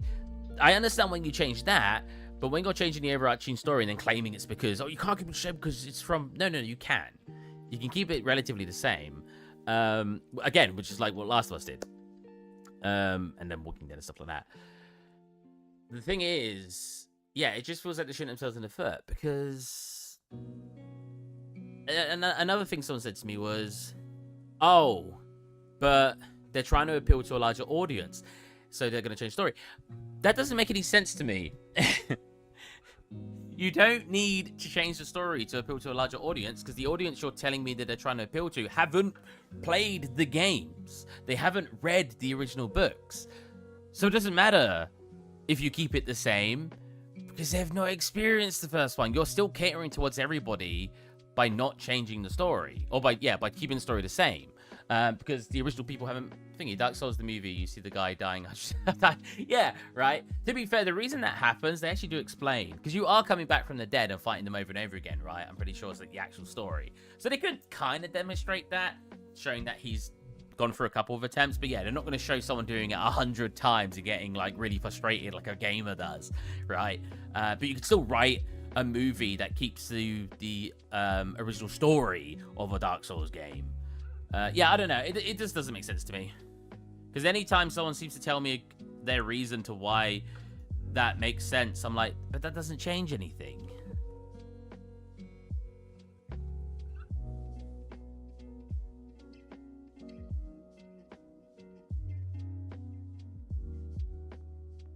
Yeah, that doesn't change anything. Like, because the one that gets me the most, like I just said, was the oh, but they're trying to appeal to a larger audience. Huh? They would still appeal to that same audience by keeping the story the same, because that audience has not watched the original content. I don't get it. And you're additionally making people happy by making something that they enjoy. People want to see which is very clear by like The Last of Us and stuff. People want to see their anime is a really good example as well. Manga is a huge example of that. People want to see their books, in this case, become anime. So when you change that drastically and they love the anime or the manga, they're going to be upset, meaning you're going to get lower ratings. I just don't get it. I don't get why, to me, it feels like you'd intentionally ruin your chances of making a lot of money and making a lot of fans happy by doing that. You know what I'm saying? Am I speaking nonsense right now? Because I probably am.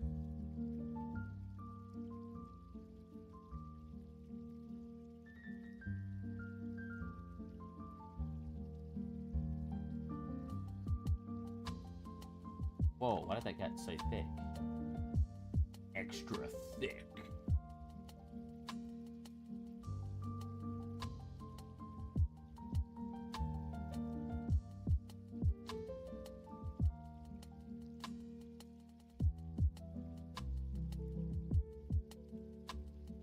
Damn, that did not go around very well, did it? You don't actually see that side, so I don't really care. Nobody's gonna know. They're gonna know. Nobody's gonna know.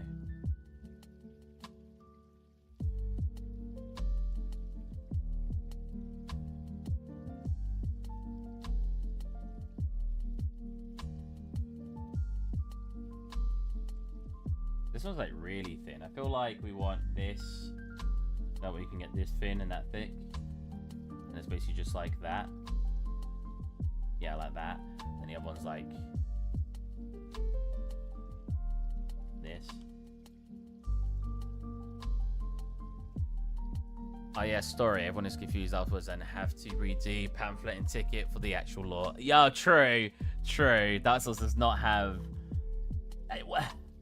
I remember an argument. This is a long time ago. I remember an argument in my university between two of my friends about Dark Souls, and one of them was praising the story for how good it was, and the other one was like, the story's crap. And obviously that triggered the friend who said the story was really good, for obvious reasons. He's like, the story's really good, what do you mean? Basically. And they basically had an argument because one of them was saying the story was really, really good. She knows. One said it was bad, and the other one was like, and I agreed with my other friend saying that it was bad because Dark Souls, you know, a lot of its story is just reading items. When I play a video game, I'm not there to read. I mean, that's a joke that's always been said when you skip dialogue.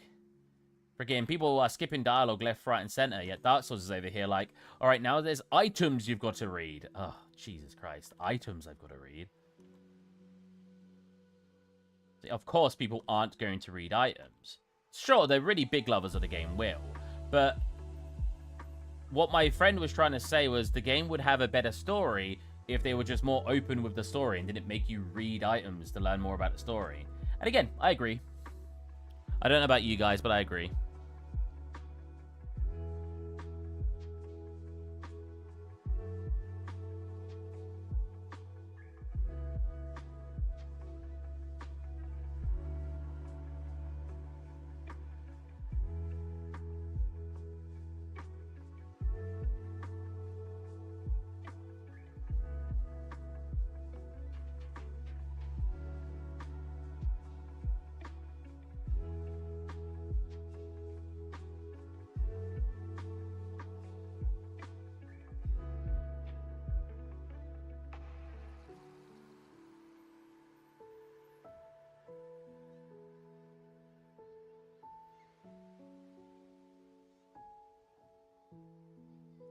Oh, Jesus. Jesus. You think I should apply for that lead up position then, Adam? What do you think? You think I got what it takes?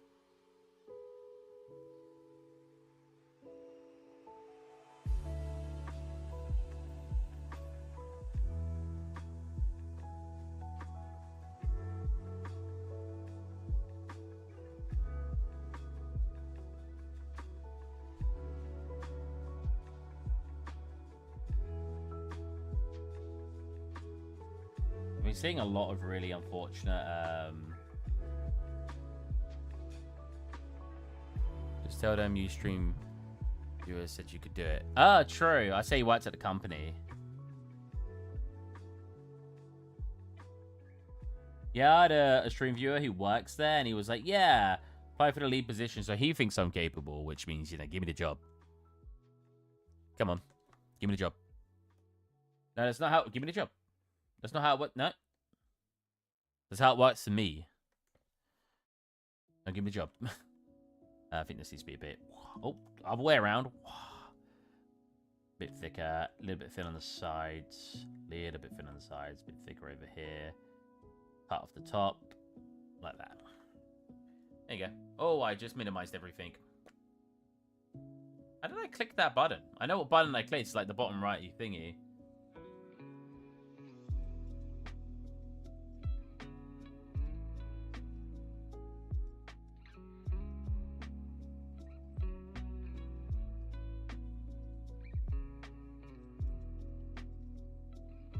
Give me a job, give me yours. First thing I did when I got a job at... Oh, that's not right. First thing I did when I got a job at a company was get my friend a job. Because I think we already suffer quite a lot by not being able to find work. As I've said previously, I find it insane the amount of stuff you've got to give as a 3D artist that other jobs just aren't required to give. And the example of that I gave recently was when you apply for a job, there's quite a lot of loops, quite a lot you got to go through. And an example, or one of that being, you have to... I'll read what Adam said in a second. You have to, for example... So when you apply for a job, let's say a normal job, you hand over a CV and a cover letter. That CV, they usually want to see past experience and education in that selected field. Cool. That's 2 requirements, with one of those requirements having 2 additional requirements on that. Now let's talk about a 3D artist. A 3D artist has to hand over a CV and a cover letter. Cool. And a portfolio.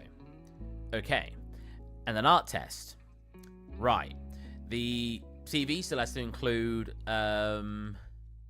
what you're capable, what jobs you've worked before, what education you got. But what I've been seeing a lot lately, what software you're capable of using. When you're a 3D artist, you have to use a lot of different software depending on the company you have to go to. Now, I know that's kind of similar in other roles. They might have different data managing software if you're going for a data management job, and you might have to learn that. 3D artists, for example, you might go to a company and they might go, yeah, we only use Cinema 4D.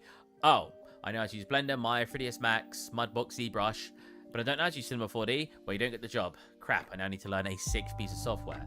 But leaving the CV out of this, right, you've got your cover letter. Fine, normal stuff, same as any other job. Your portfolio. Your portfolio can consist of hundreds, thousands, to 10,000s worth of hours worth of work. That work has to be diversified enough or precise enough if you're only applying for a very particular skill set of jobs. What are you seeing in the background? My blanket on the floor.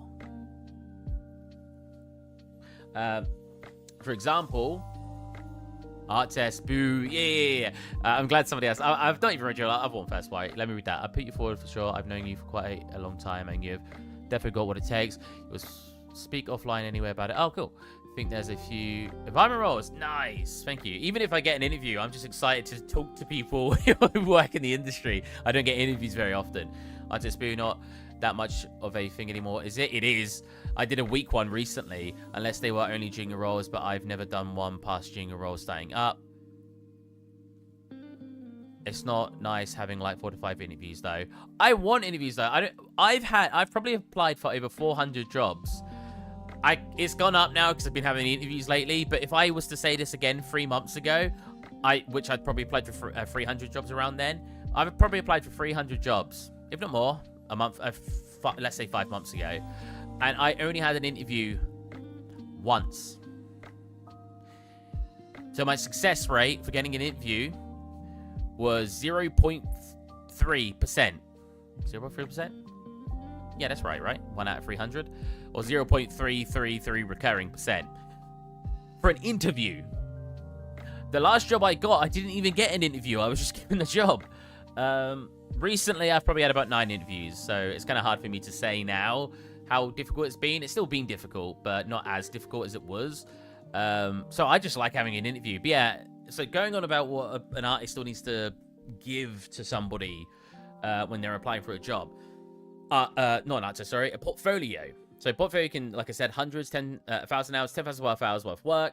That work can be diverse or very precise. If it's very precise, you're going to apply for a very specific type of work. If you just do character art, if you just do stylized character art, cartoony characters, you're likely not going to be able to apply for jobs that are basically anything outside of that, right? Oh, look, a realistic army, like Modern Warfare 2, what's the character designer? And they look at your portfolio and you've only got stylized characters. You're not probably going to be picked for an interview.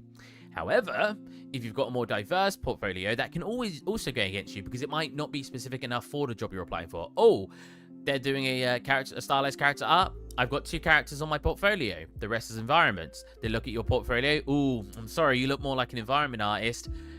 This other guy has 20 characters on his portfolio that are stylized. We're going to go with him instead. Rats. Now, that's just competition. I'm not saying that that's not how other jobs work. That's how competing in any field works. But you have to do this additional portfolio that, again, could be 10,000 hours worth of your free time making it. Now, we're artists. We love to do art. That's why we make portfolios, not just because it's for jobs, because we enjoy making art. So it's not the worst thing in the world. But then we get an art test. And this is when I think it's overboard, especially if you've got an existing portfolio. Ayo, shed a tutorial? No, I'm just making more of this. I'm talking about art tests and how much I hate them again. I hope the jobs I've been applying for recently aren't watching this stream and they're like, we're gonna give Steve an art test. Oh, he hates art tests. He's not getting the job. I don't think it's a surprise that people don't want to do art tests, right? I would do an art test if it's a job that I want. It's just how it is. I have to. I don't have a choice. I could say to them, I don't really like doing them. And they could say, oh, don't worry about it. Or they could say, don't worry about it. You got the job anyway. Or they could say, no, sorry, we have to get you to an art test. And I would say, sure, I guess so. Just don't, can it please not be a whole week's worth of my time? I think that's pretty respectable. It's dusty. Art test is like traffic, no other way but to, 1 second. It's on another screen, but I can't see it, so it's going to pop up in my chat. But to get through it, haha. Basically, if you force to do it, you force to do it. Make us a board. That'd be a good art test. You make a cube, and they're like, we like this. You think outside the box. I hate when people say that. I remember saying, so I had a week-long art test recently, and I talked about it on Reddit, and the amount of people who were like, maybe they were just like, I think they were just trying to trick you. They wanted you to say no, to see if you have a moral ground on it. And to see if you could think for yourself. No, they didn't. If I said no, they would have gone with one of the other people doing an art test. Like, you can outsmart them, Steve. Anyways, getting serious. Talk about the art test. Yeah, you mentioned that story last week. Yeah. It's got some other people in here. So, sorry, Mr. J. I won't talk about stories I've talked about before. Yeah, and it was like a week worth, whatever. But it's like, so you got to have that CV, that cover letter, that portfolio that's got 10,000 hours worth of work on it, and then an art test to demonstrate something you've clearly already demonstrated, either through past experience or your art test. And I'll look into it in 5 seconds. Hey, man, I got a 5-word response from my 5-day art test. It was good. It was good, but not enough. 6 words, sorry. Oh, sorry, my bad. They gave me 6 words. That's all they said. It was good, but not enough for 5 days of my time. Thank you. I do not appreciate that. I'm sorry. I don't. And it's like, yeah, like, you have to go through so many hoops as a 3D artist. If your job is, I want you to make circles, and you have a portfolio that has 1,000 different circles on it, and then they say, we want you to do an art test because we want to make sure you can make circles. Did you look at my art station? Did you look at my portfolio? There's 100 circles on there. There's spheres on there. Whoa, there's everything you need. Why are you asking me to do an art test? 6 words is too much. How generous of them. Exactly. I needed only 4. But yeah, it's one of those things. I'm about a mutual respect kind of person. If you respect my time, I'm going to respect your time. If you respect, how you speak to me, I'm going to respect how I speak to you. I don't like giving respect to people who I don't think's deserved it. Just because you sit behind a chair and you can tell me, I want you to do a week worth of art test, doesn't mean I'm going to necessarily respect you. I'll do it, but... We're searching for an artist, by the way, recruit. I love it when I completely, I tick every box. Like, the role could literally say, you're a 3D environment artist who likes making materials, particles, and you're very good at working with concepts, and your name is Stephen Christopher. And I apply for the job. I'm sorry, Stephen. Unfortunately, your application was... And I'm like, hold on a minute. This was literally me.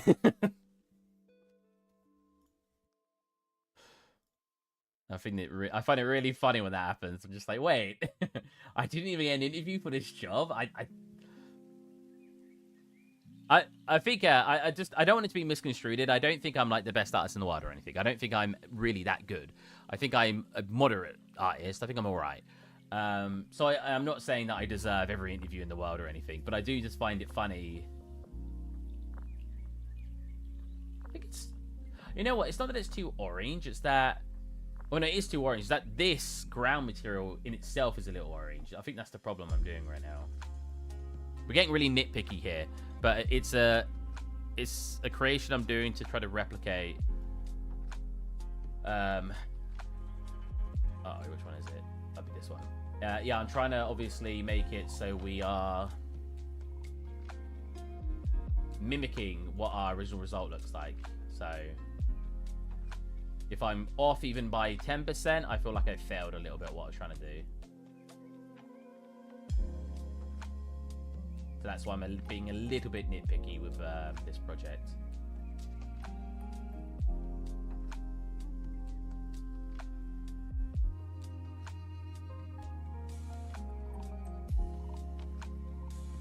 That should slightly tint this.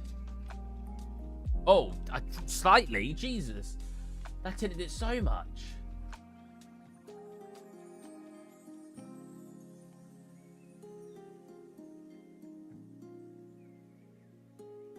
A little bit more.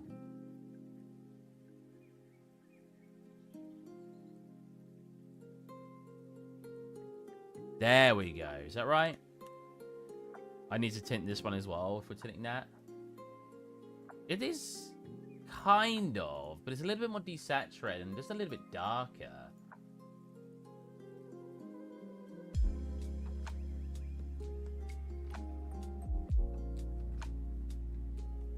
Man, that is affecting that so much.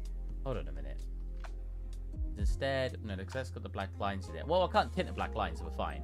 Let's do this instead. I know you guys can't see the other monitor, but I'm just basically doing a very simple effect on it. Just a multiply by a color. What about that? Hold on a minute. How's... Wait, what? Oh, I unplugged something by accident. I'm a dumb head.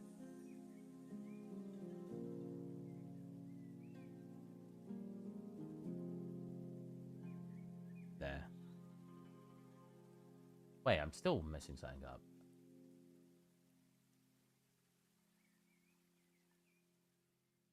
Oh, there.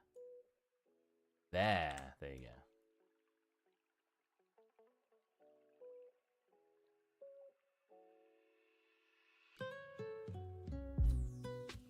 There you go. That looks a bit better. It's got a slight bit of red in it.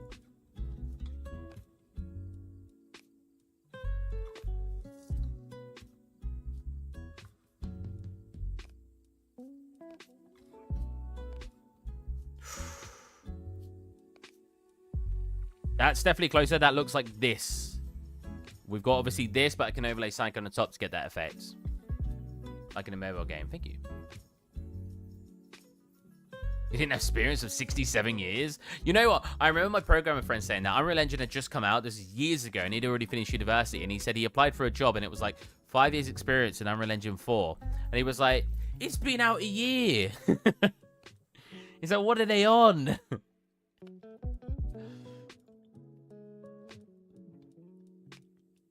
So I need to make that color as well. Does that also share that color? No, you can see that that is definitely a different tone. It looks more similar here, though. So maybe I'll just do like an in-between tone, and I won't fully affect it. So we won't fully capture that color, but we get close. Yeah, like this. So like a slight tint. Then we'll come into here and we'll grab this one as well. And then all I'm doing, and I'll show you on this material, all I'm doing is going to the end, grabbing a multiply and a color, and I'm just slightly tinting it that color. And then I'm clicking apply. That's off the screen right now. There you go. Hey, Steve. How's your Valentine's Day? Happy Valentine's Day, all. My Valentine's Day is how my Valentine's Day is every year. I mean, I feel like it says a lot when I'm streaming to a bunch of other... Well, I would say other men watching me, but you know what? Maybe it's a bunch of... Maybe there's some women here. And if you're single...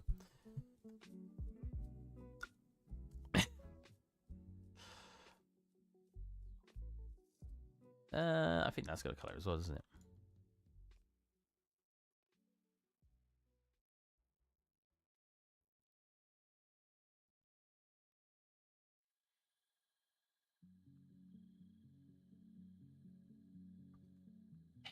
Hey! Oh, you know what? Starburns Red was here as well. Everybody has their own time, you'll see. Well, not sure about that one. I'm a 29-year-old man, and I think I'm balding, but I'm not sure. I feel like this part of my hair's going up. I sit at a computer most of the day. I'm a geek. I don't go out very often. I can cook, you know. I got that going for me. You know, ladies.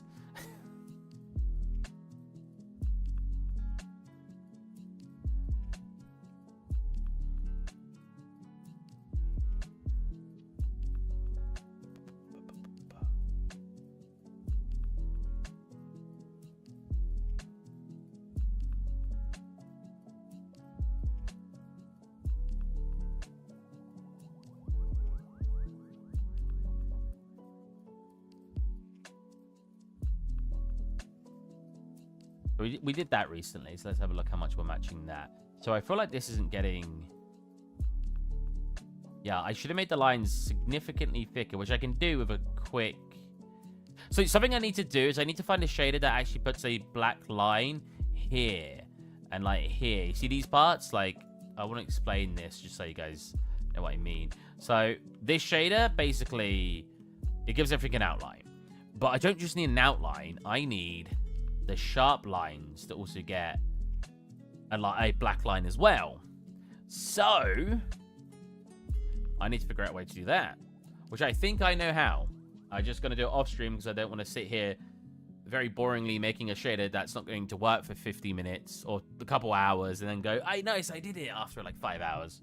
We're all boarding, man. You're not alone. I don't know if I am. Like, it's kind of like high, but then it kind of stopped. I changed my blender icon to white and black. It's very cool looking now. At first I was kind of feeling dull. Now I prefer it tons. Oh, very nice, very nice. And the only icon I changed was my Photoshop icon, because I don't have Photoshop anymore, but I use Photopea. And for those of you who don't know what Photopea is, it's an online, like this completely online, and basically it's basically Photoshop. Like I can use it like Photoshop, and I can do what I want, and it's completely free.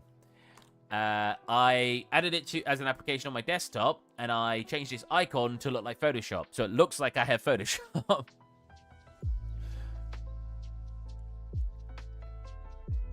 I was gonna do that Firefox as well, because I'm using Firefox now instead of my Google Chrome, because Google Chrome has been going slow. I don't know if anyone else experienced this, but my Google Chrome is on a slowdown. So I've decided not to use it anymore. Quite frankly. These black dots, are they big enough? I think they're fine.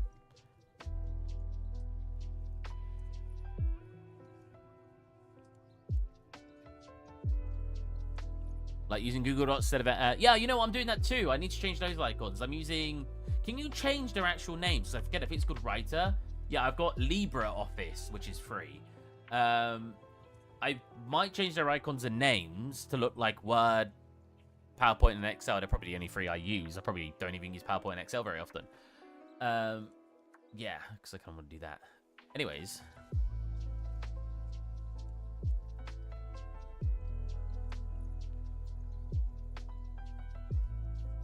So I need to...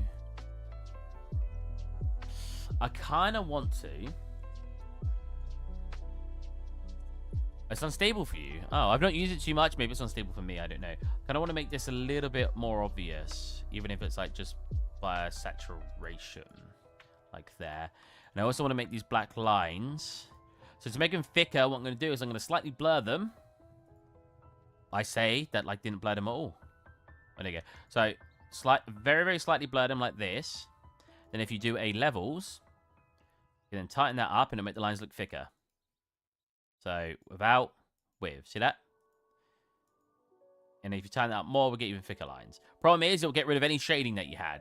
So if you want to keep the shading, you can keep this only like to, for example, half. And instead do more blur. So you thicken it. So more blur. Thicken. And you can somewhat save the shading. But that should be fine. In fact, even thicker. Because we want to be able to see it. Yeah, that's fine. So if we re-import that, we can have a look and see what that looks like. Come to here. So you can barely see the lines. Itchy nose. Re-import. And the lines do look a fraction thicker. Yeah, I can see them now. That's good. So I don't want to lose that detail. I've also made that part stronger. Very good. The top should have been curved more. I didn't do it in a curved shape at all. Like, that's a really bad shape. I'm not going to remodel it because I can't bother. Oh, can I be bothered? What does it look like right now? I have a feeling I know exactly what it looks like, but I modeled this very quick. For anyone who didn't know, or you guys probably don't care, but I modeled this scene very, very quickly.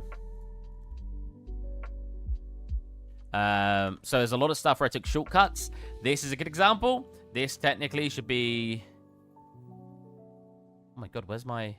There it is. This technically should be curved like this. That works pretty well, actually. I might just do that. The only problem... Where's connected only? Because it's moving down here. So if I do... There is connected only. Oh my god. Can I reduce the scale then? How was that connected only? That's all the way over there. Yep, nice curve. Sweet. I want this part to stay not flat. There's actually a bit that does this. I just realized it goes like this. We don't care about the geometry too much. I know people are going to scream at me. No, Steve, look at all that extra geometry that's put in there for no reason. The scene's not even 10,000 polygons. Calm down. We could always do this. Oh, no, that's terrible. The whole thing.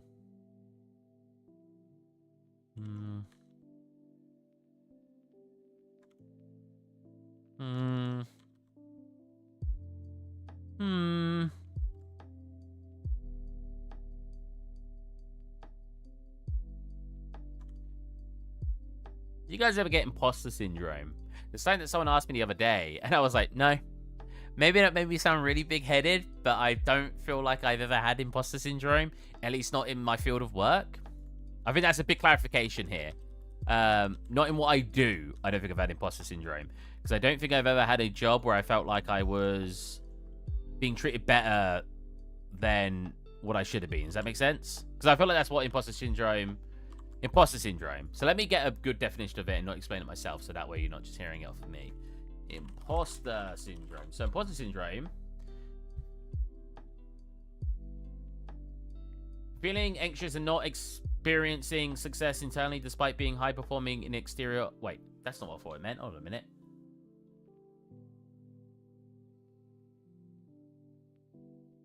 Oh, yeah, here you go. Imposter syndrome is behavioral health phenomenon described as self-doubt of intellect, skill, or accomplishments among high-achieving individuals. Is that what I thought it meant? I thought imposter syndrome, meant you're in a position, like, if you got given lead artist and you didn't feel like you deserve it, like you're an imposter because you don't feel like you're good enough to be where you are. That's not what it's describing there. Let me just make sure. It's kind of is, but it isn't.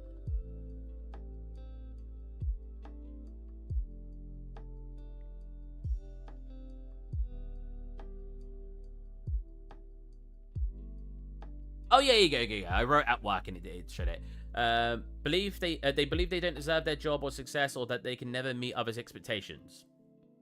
So yeah, you're in a position that you don't feel like you really deserve. Like say you randomly got given a position to be a lead of a department, and there was other people maybe there you thought were better than you. You might get imposter syndrome because you're now leading people you think are better than you. That's, I would say, a very quick example of where that could happen. I don't feel like I've never felt that way. I've not worked in a big company really. I worked as a lead artist, and I feel like I worked hard to get the position. I've done freelance work. I've worked independently in companies, and I felt like I deserved those too because they hired me because they saw my work. I've not felt that, and someone thought it was odd when I said I don't think I've experienced imposter syndrome. And I'm curious what you guys like. Have you guys experienced imposter syndrome? Am I alone on this? Is it weird that I feel like I've never experienced imposter syndrome? Maybe it sounds really big-headed of me. No, I deserve everything I've got. I haven't been given a lot of stuff in my life. Maybe that's why I don't feel like I got imposter syndrome, because it's not like I'm sitting here. That's very sus of you. Well, I've not been given a lot, so maybe that's the reason.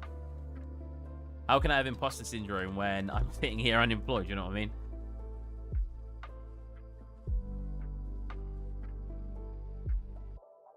Oh, God. I don't know.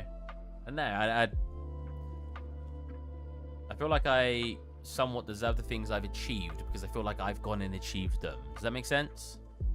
So for me, I don't think I have really experienced it because I feel like I've put enough hard work into what I've got out of my life so far. And what I've got in return, I feel like, is because of the hard work I've put in. Sounds like I'm just defending myself now so you guys don't hate me. Oh, Steve sounds like... oh my God, why is it not? Oh, there you go. Really pompous man.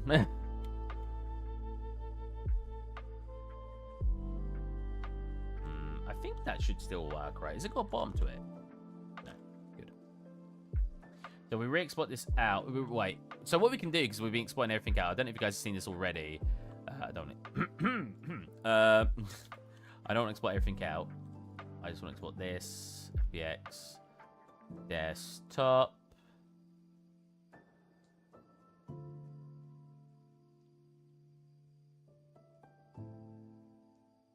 Shop. Cutscene.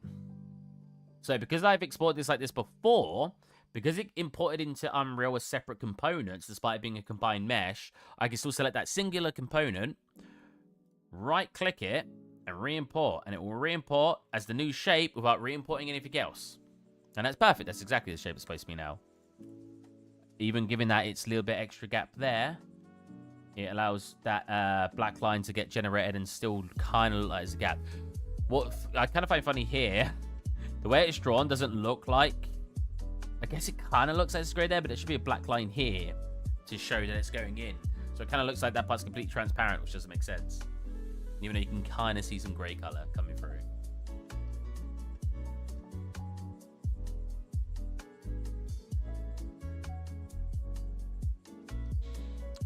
What we got left? We got this. Let's do this plant over here.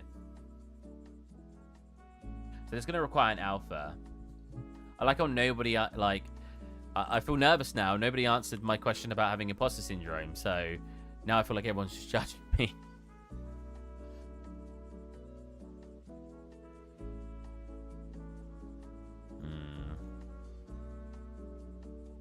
See, the problem with this is I'm generating a black line anyway. And the reason I'm saying that is because of the shape we've got going on.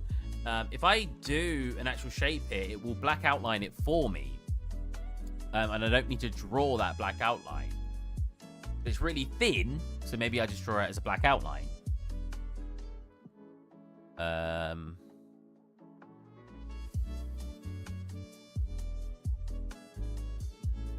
Re-import Shroud doesn't work, it's annoying. Wait, work where? In Unreal?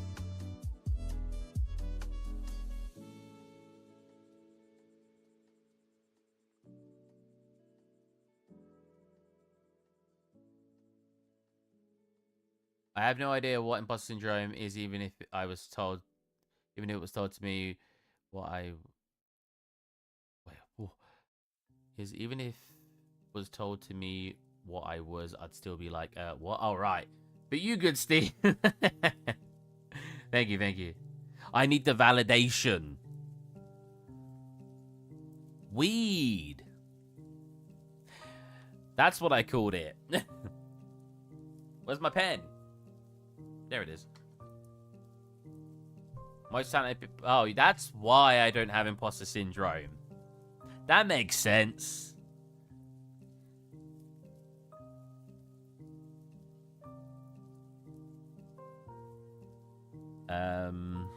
Oh, it's like reversed. Oh, that's really annoying. It unwraps the other way around. Oh, it's gonna hurt my brain. So it needs to go like... let's do an outline first. We'll make it red. Just so I can see where I need to draw around. So we don't want this. We don't want that either. Okay. So we want it to go like... Comes over here and it's like this. And then you've got one leaf.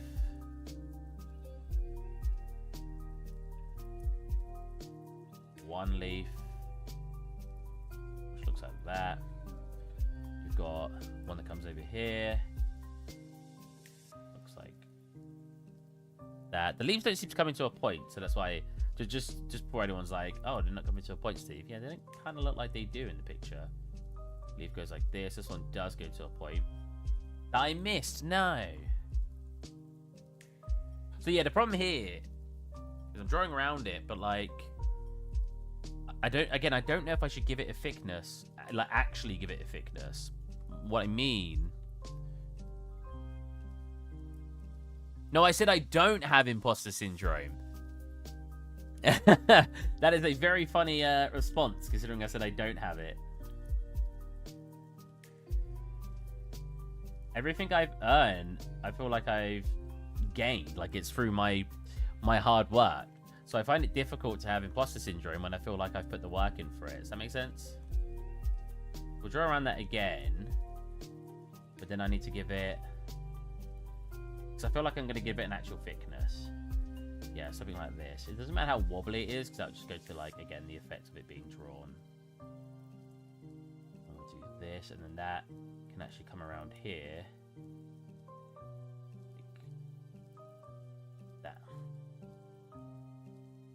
Oh, okay, okay. Moderate's here to save me and make myself not feel too bad. Yeah, I feel like that makes sense, right? If you feel like you've deserved it, I feel like it's very difficult to have imposter syndrome. But I also said I've not really had a lot, you know, I've not had a lot go for me in my life, right? I'm not sitting here super rich, with all these women. So it's like, I feel like maybe when I start getting really good things happen to me in my life, maybe I'll start feeling that way.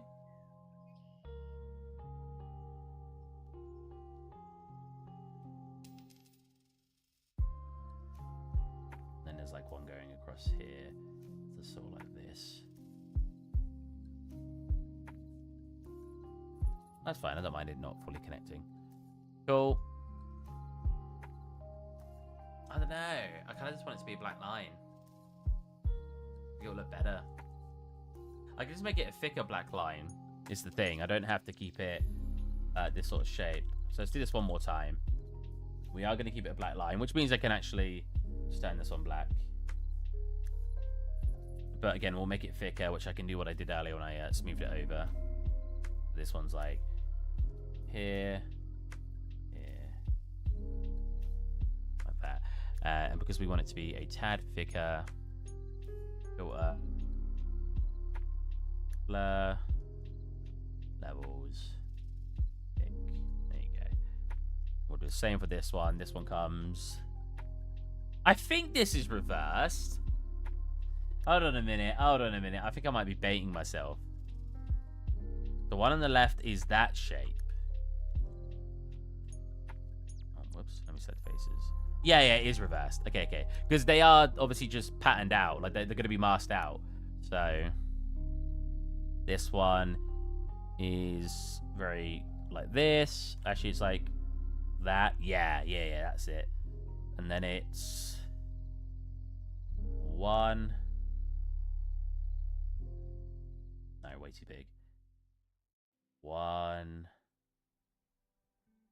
Still way too big. Let's get a bit closer. I think it's the distance that's throwing me off. 1. That's better. 1. Nice circle one here. This shape here. I guess like a triangle shape. Then we've got one that sort of goes like this. We've got one that goes like this. And then this is just like it does that. I did all that, and this one is supposed to be taller. But that doesn't really match up. Yeah, it's supposed to go all the way up to like here. You can't grab the shape and rescale it. So let's do that again, I guess. Whoops. So yeah, we need to reach basically here. So if we start here, we want it to go out and up, and then we can make our little shape come over from here to there. There you go. We've got like a little squiggly line here, which I assume just is supposed to be like more. And then we got you, just a rounded one. You, which gets more like that. A bit bigger. No, a bit smaller. Yeah, like that. And we got the shape that was here. We got this shape. And then we got this shape. There you go. I think it still needs to be a bit thicker. There you go. And we obviously don't want it to have any roughness. And then we need to work out the transparency. To do that, we need to go into here. I've already got the alpha in here, so we just need to come down. Go to add, go to opacity. That is right. Yep, and then in this layer, we just need to turn on opacity.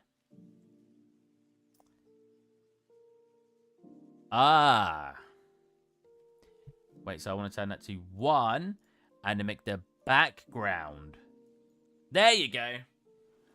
Perfect. Now, these look like they're supposed to have color, but they probably are looking desaturated intentionally because it's in shadow. I'm still going to replicate it, even though it kind of looks weird. I'm also going to sneeze.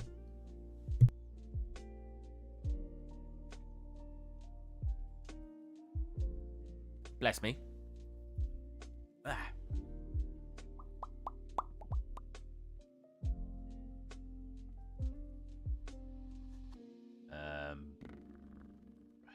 We'll make these basically like this texture. We're going to do this. I don't want them to slightly separate from the actual thing. Turn this off. And painting over it should go behind it, but it should be opaque. Oh, I can't zoom in anymore. Another reason why this is annoying. Okay, we'll just zoom into here and do it then. Yeah, perfect. Turn up the brush size to 0.05. We'll start painting. I'm hoping this whiteness is only gonna... Is that because it's blurred? If I turn off that... No, okay, yeah. I'm hoping the whiteness will disappear. Oh, you know what? It's because it's opaque. Make that black. Boom. Even though the opacity is supposed to be completely transparent, it does a weird, like, thing with it. So, yeah. As long as I make that black, we're fine. You know what? If I turn off color... Oh, wow. No, it doesn't. Yeah, I've got to keep it black. That's weird. Because you'd think it being completely opaque wouldn't matter. Yeah, that's very strange. Huh? Black.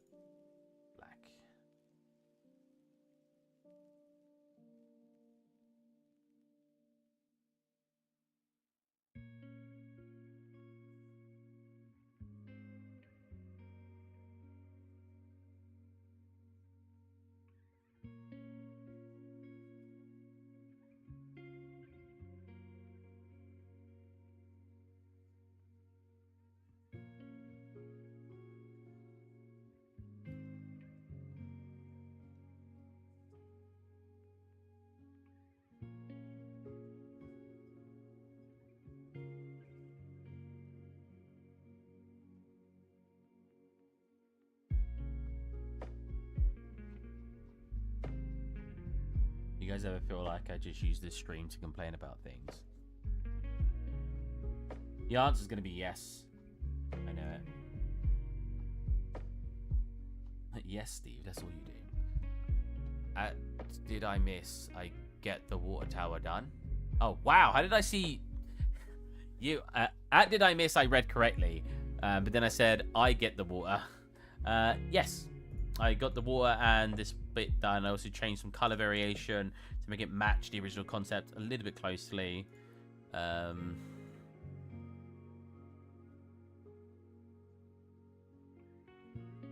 mean a bit.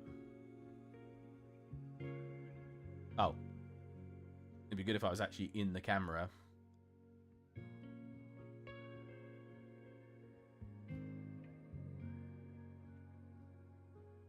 See, colors matching a little bit more. I think the big problem is I'm making the skylight orange, and I think it should be red. It's very subtle color difference. I know that. I know some people are probably going to say, Steve, it's close enough. But if I can, by slight adjustments, get it to match our colors a little bit more, I'm going to do that. So that looks a bit better, like the shadows. The shadows are quite, you know... Oh, no, it's too much, though. Actually, I don't know. The problem is you've got to ignore the whiteness, because the whiteness is completely white, whereas in my scene, the white ground is still a mesh for it to cast light on. The only way I can... You know what? Thinking about it, I could always select the floor, select light channels...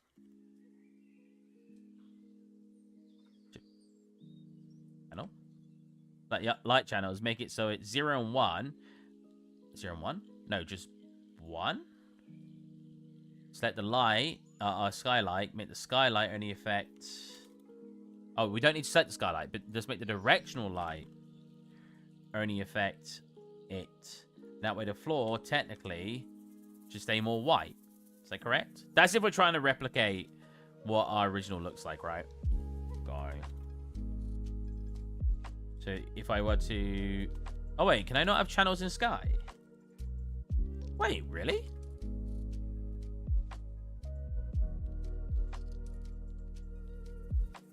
It's definitely not affecting the floor, though. It's affecting the shadows, but it's not coloring the floor anymore, right? If we click the floor and we go channel and we put it to 0...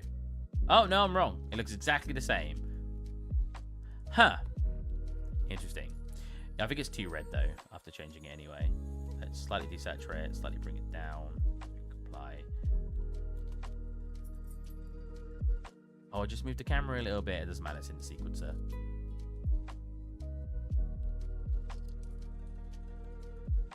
Ignore the shadows, because it's really hard to get them to match while keeping the shadows everywhere else. Like, I could, because, like, what makes it look a bit wrong is the directional light should be... Whoa. Okay. Good. You can see the directional light. There you go. Directional light should look like it should be more like this, right? Yeah, right? Then we get a load of shadow coming in here. Even though this clearly overhangs. How much does mine overhang? Maybe mine's overhanging a little too much. Maybe. But because of where the light is... In the drawing, we get no shadow, even though we've got a very high light. You can tell it by here, and by like here, yet there's no shadow being casted here. And even here, on my one, we end up just putting the whole front of our store... Oh, whoops, did not mean to seem with that. The whole front of our store in darkness. Because it's a really tall shadow. Yet, it's really shallow here. Because that is casting a shadow all the way down like this. But this one's more like this. See what I mean? And you can kind of see a representation of it in here when I go to move the light. That is more like this. If we look at where that's casted. Look, you can see it's almost identical on mine now. See? We even get a shadow here where it's casting from here. But that is more like that. But as soon as we tilt this way to get a thicker shadow there, we get this casted all over it. So it's really awkward right now to find a best way to get our shadow. Because either we make it match the shadow over here, or we make it, and we basically completely hide the front of our store, because it's more like this. Well, actually, it's more like this. Right? Yeah. It's even tighter. It's more like this. So either we do something like this. That's about right. And we put the whole front of our store in shadows, hiding a lot of the details we've got going on here. Or, I don't know, but someone's going to say, who asked? Or we do the way we had it earlier, which is like this, right? Yeah. And we get to see a lot of detail at the front of our store, even though the shadows are a little incorrect.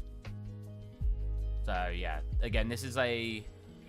exposing to the artist. Well, that's it, isn't it? This is a,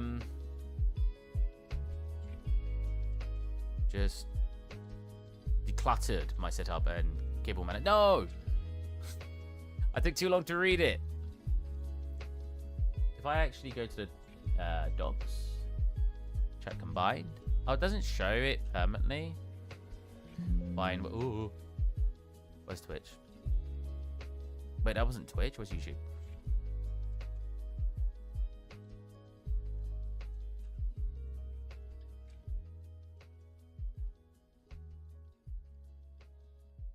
Celebrating Game Manager. I'm waiting for gaming mat that were ordered. Oh, okay. Sorry, my throat is that. What time is it? Okay. Yeah, exposed to the arts. Yeah, I mean, so, yeah. The problem is it's in his drawing, it makes a lot of sense to do what he did, but for me, it's awkward because then I have to try to make that work. And the best way I can find to make it work, I thought this. You see where my mouse is? I thought this here, like the line I've got on my canopy, was a hair on my screen. I literally just tried to wipe it off. Yeah. You gotta take the punches when working from 2D. Even though his 2D art is very, very good. I've not messed with light channels, but can you have two lights using different light channels? Yeah, one of the main shell of the building tree and another light for the other assets using a different channel. Yeah. Right, I think I know what you mean. Not mess with light channels, but can you not have two lights using different light channels? Yeah. Well, apparently you can't with skylight after I just discovered. But if we had like a second directional light.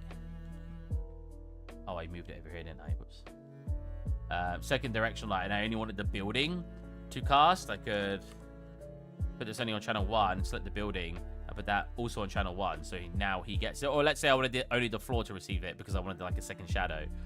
Boom. Oh. Wow. Oh, I got to put it on both because it needs to cast still.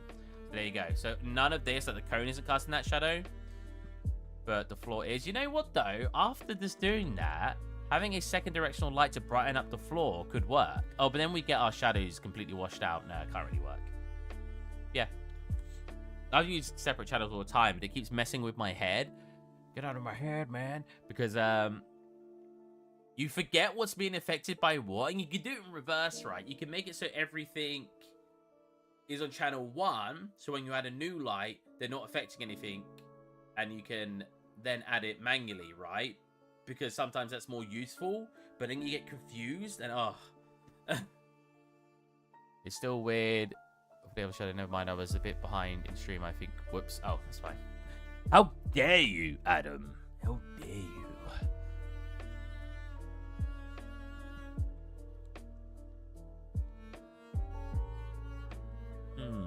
Okay, so this is nearly done. Give it a quick finish. I love using the tablets to just do like filling and stuff. Yeah, I don't know if you ever did that as a kid, right? Like color by numbers. Man, color by numbers was the best. Sitting there and just painting something that was really drawn in. Oh.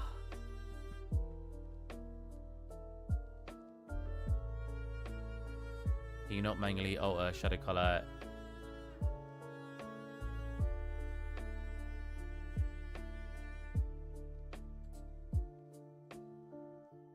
Yeah, you can. I'm trying to think now. You can do it for Skylight because that's the is there a shadow color? It's not that, so let me change it.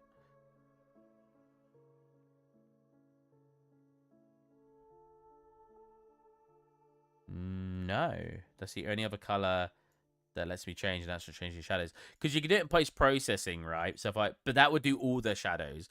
But Skylight, I'm pretty sure in Skylight, you've got the lower hemisphere color, which if you turn up, I think you can like... Oh, no, because that's not lower hemisphere. That means...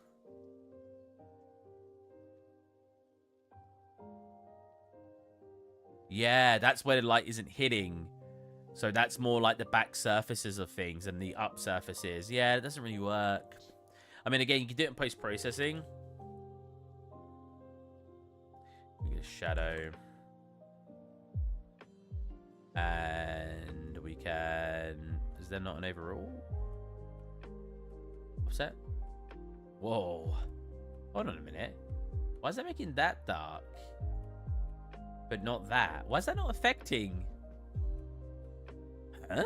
Oh, now I'm confused. To be fair, a lot of things in Lumen, with UE5, Lumen doesn't like actually affect the same way it did in 4. Why is that not receiving it? Now I'm even more confused. I don't know. I don't know. We'll figure it out at some point. I've probably just forgotten something.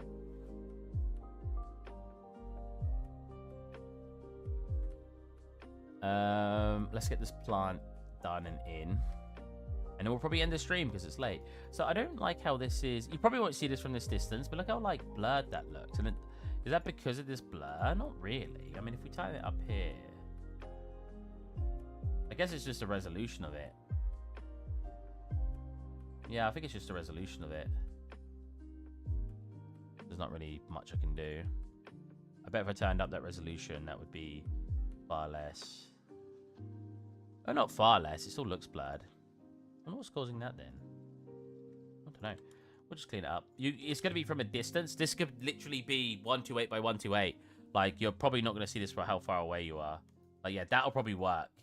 Because you're seeing it from here.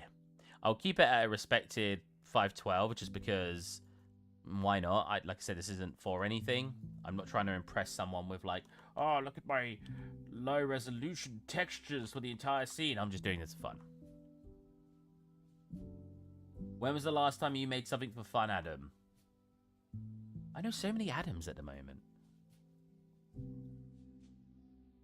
You know what I don't get? This is kind of a random conversation. Some of my friends would be like, well, people in the industry, but like, yeah, my friend at 505 Games, yeah, my friend at my two friends that work at Rockstar, yeah, my friend that works at Blizzard, yeah, my friend that works on No Man's Sky. Oh yeah, I know someone who works at Epic Games, yeah. My sister's nephew who works at Unity. I'm just like, how do you have these connections, man? Like, I don't know anyone. I know Adam. I know my friend, who I'm literally speaking of, who works at a company I won't see where. I know someone at Mercedes-Benz. He's like a 3D artist for the cars. Oh, I have another friend who works at another indie company. Can't remember their name. This friend lives in the UK. It's not come up on my stream yet. There you go. We live in the UK. This friend lives in the UK. And I'm just like, and he's like, yeah, you just made the connection. Like, I rarely even play games for fun anymore. It was a long time ago. I literally need to just sit down and chill after work. Or what? Like, sit down, not even do anything. That's sad. And you want me to work then? No, I'm joking. I'll take the job, please. Yeah, it's just, I don't know how they do it. Because people say it like it's easy. It's like when you walk up to somebody, or when people say, you're depressed. I'm not saying I am, but let's say you're depressed, just be happy. Like, it's not that simple. Like, how have you got these connections in the industry? How have you communicate? The reason is because he said he's a programmer and he knows a lot of people, I guess, from his course got in. Do you know how many people on my course got 3D art jobs? I could probably name them. I could probably name each of them on maybe one hand. I won't say any of their names, but so if we include me, I could probably do two hands. So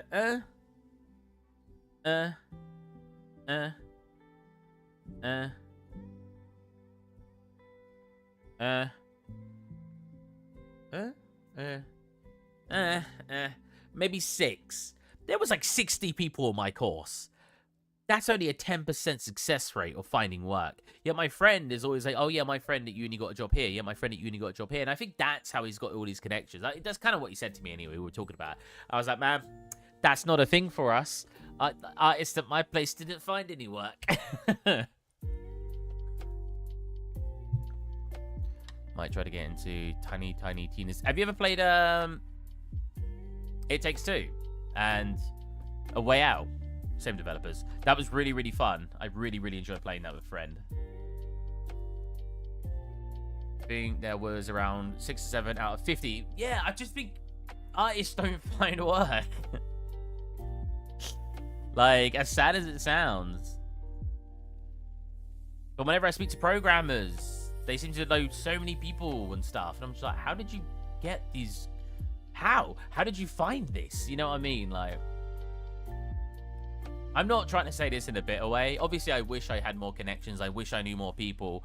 You know, don't we all? But I'm not saying I'm bitter in any way. It's just I wish I knew more people. I guess the easiest way to put it is I'm jealous or I'm envious. The Book of Love. It Takes Two. Exactly. Classic game. Yeah, we love them both. Yeah, so good. I think one of my friends, I think actually, I don't know. He talks very, very highly about A Way Out. I really like them both. I think I would say It Takes Two is my favorite because I like platformers more, and that's exactly what that was. A Way Out was really good too, but obviously it was a lot more, not like Heavy Rain. Like, it wasn't like a Telltale game, but it was a lot more, I guess, scripted events. Like, it wasn't too much, whereas It Takes Two was a completely dynamic experience. You're running around climbing stuff, you know, everything you're doing is sort of being done in the game. There was cutscenes too, obviously, but yeah, I think It Takes Two was just more of my kind of jam. But I liked both a lot. I want to clarify. Like, A Way Out's like a 7.5 out of 10, and It Takes Two is like a 9.5. In fact, It Takes Two might be a 10 out of 10 game. It was fantastic. It was so damn good.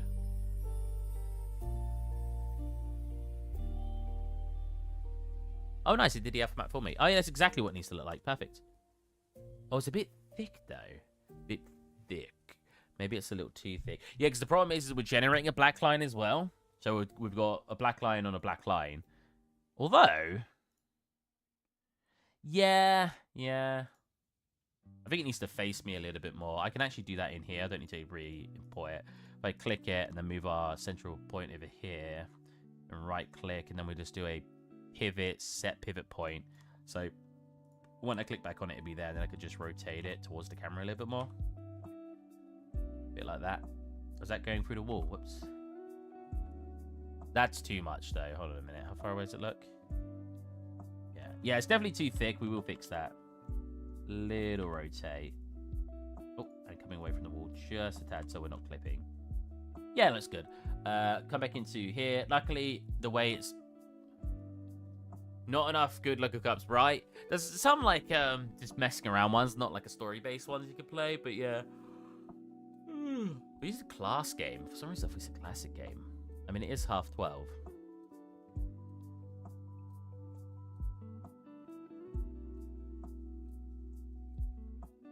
You know what I found really interesting the other day?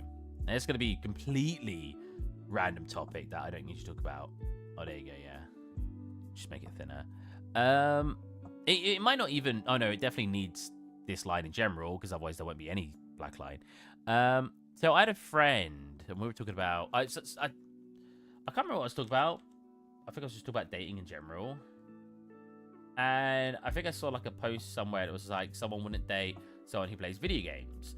And I find that so wild. And you're allowed to have personal preference, obviously, but I'm allowed to also think that's weird.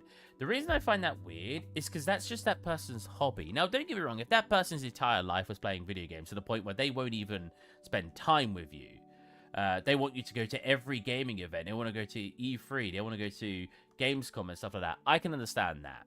But if that person just plays video games as a way to like wind down and enjoy their free time, that's just what a hobby is.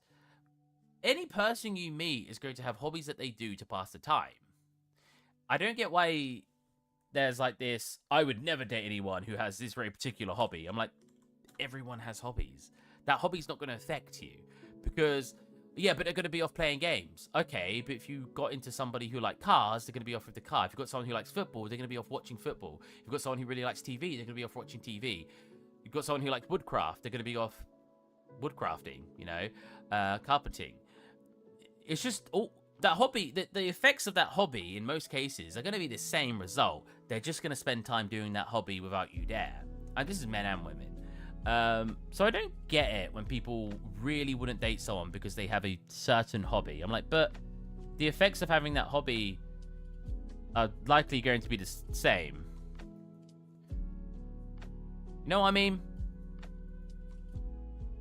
And yes, again, I get that people get really obsessed with games, and some people will literally not even want to spend time with their partner because they're playing games. And if that's the reason they won't date someone who likes games, because they've had that past experience, sure.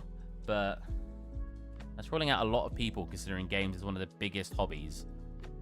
And it's not to say that the person you're dating might not get into video games, because again, it's one of the biggest hobbies. But yeah, that's a completely random topic I never really talk about, is dating and stuff. No, I was not rejected because somebody I was interested in doesn't like someone playing video games. Before anyone says something.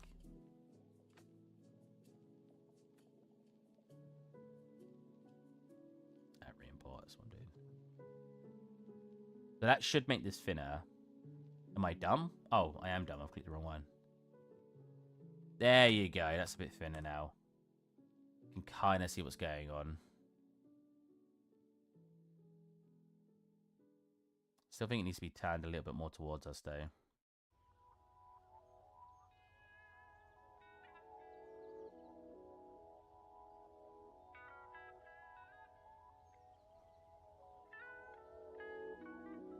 The lines still end up looking really thick. Lego games. That's a good one, yeah.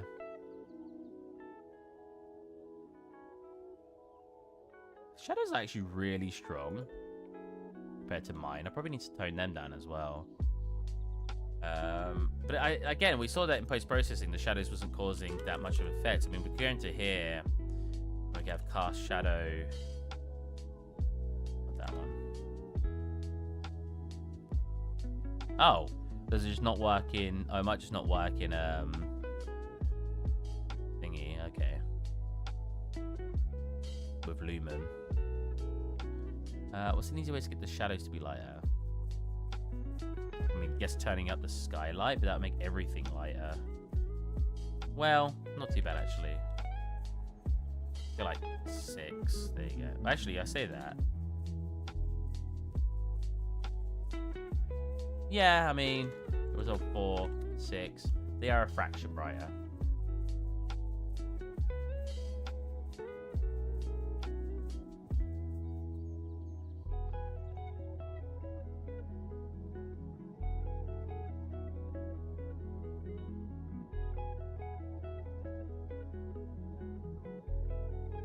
Cool. Tree next. Actually, I probably should do this guy next. Anything special? Oh, he's got like that at the top.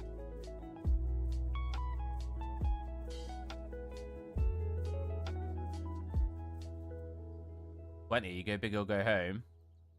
I can't remember what I was saying. What? 20?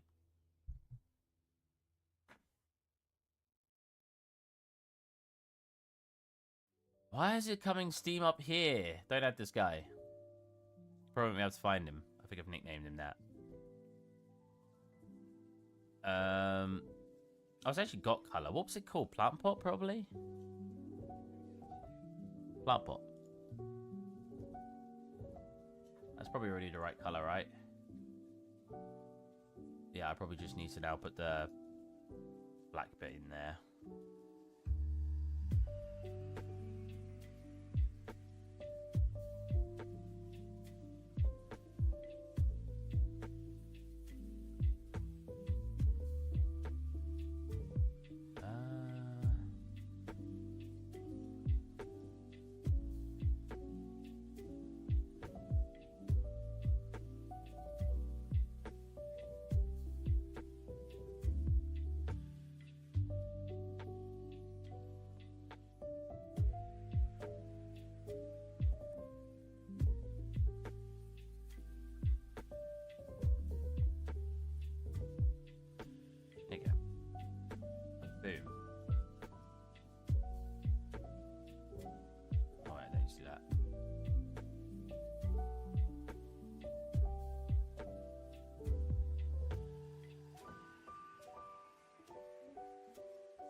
Oh, 20. Jesus, that's gonna make it so bright.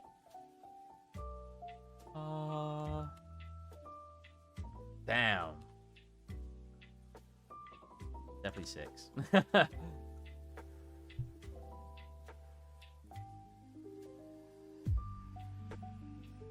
That message on what?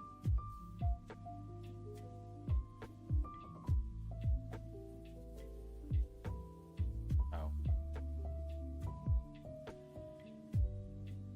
This headset is like really falling apart. This headset, these ear pads are really falling apart. So I think I need to make that line thinner. I don't think I can do now. Or at least not easily. Because again, the problem is it's creating a black line on the black lines.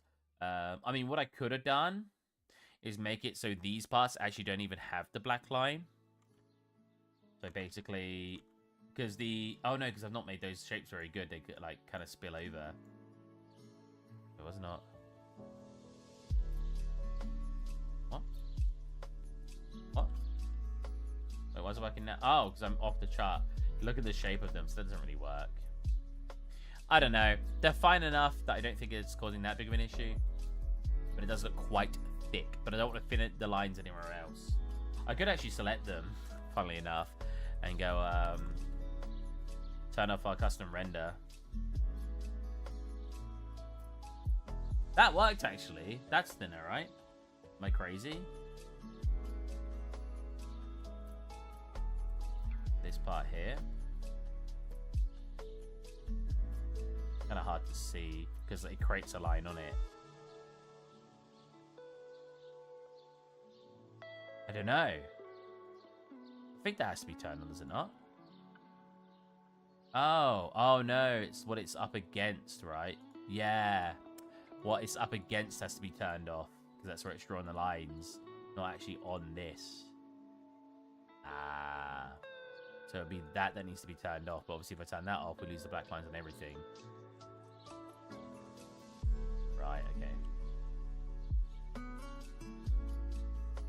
Tree. Oh, no, plant pot.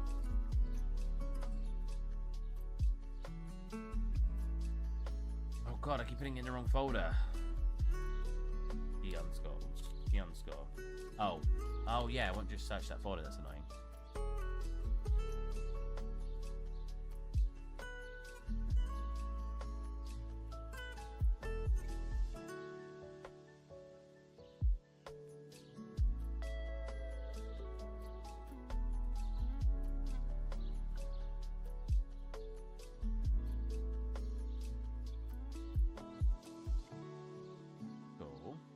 The problem with this is it's not going to cause black lines here. Whereas obviously on here, we've got all these black lines being made. I could add those manually, or if I get a shader working, it might generate them for me. But I just basically want the crevices to be black.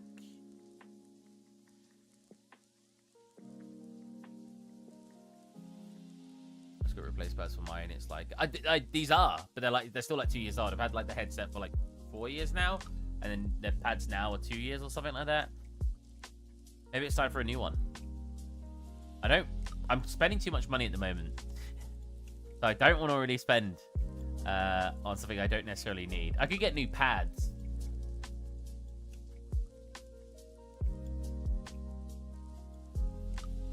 Yeah, see, the ambient occlusion, like the cavity doesn't really work the way you'd want it to, because it's gonna force it on its back as well. What I obviously would have wanted to do was make these go completely black, and then have this fill up those gaps. Not that, sorry, this. Have this fill up those gaps. But yeah, ambient occlusion does not work that way. But it does like this, but yeah, I've obviously got all this going on. I mean, you do have cavity shaders. Like a cavity dirt or something, or a cavity rust. But I think that would give us basically the same result. That's not even doing cavity. Texture. But yeah, that's not even doing anything. I mean, we could try curvature. If not, I don't think it's worth the time. Nah, it's not really going to work, is it? Nah, that's fine. That is no worries. I mean, I could just draw them. I've been doing a lot of that recently. Because they are straight lines, so it'd just be... Because then I could blur them afterwards and do what I've been doing. It's basically this. This. Missed.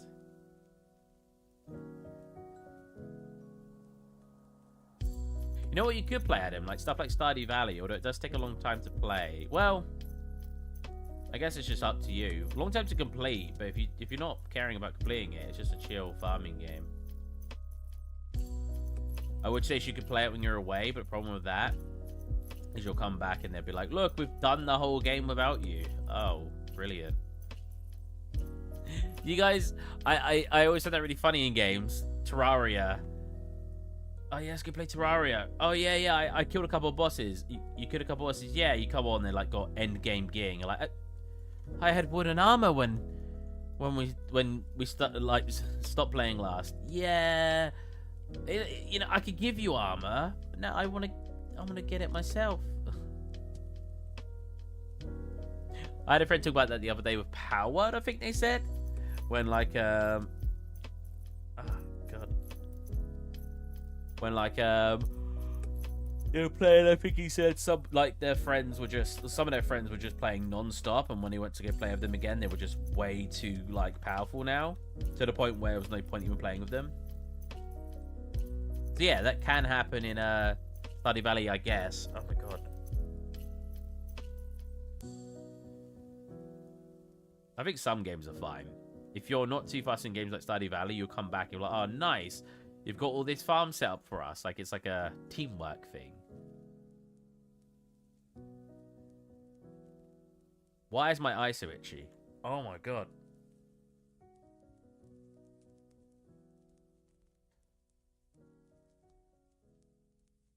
Okay, we can blur that. Hopefully, it won't mess up when we blur it. And then we can levels it. Like that, and then just make it black. Now instantly give us those black lines to make it a little bit exaggerated. The worse it gets, you're probably right. The other is local cart, right? Yeah, I guess so, right? I mean, you say local. Oh, wait, no, do you mean... Wait, you say local, you mean like... If you both had a controller. Is it? Yeah. It's so itchy. Check what it says on Steam. Diablo.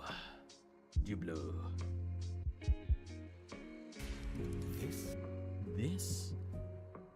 Online PvP, single player, online cross-play, cross-platform multiplayer, Steam achievements, in-app purchases. Nope, it is not local co-op.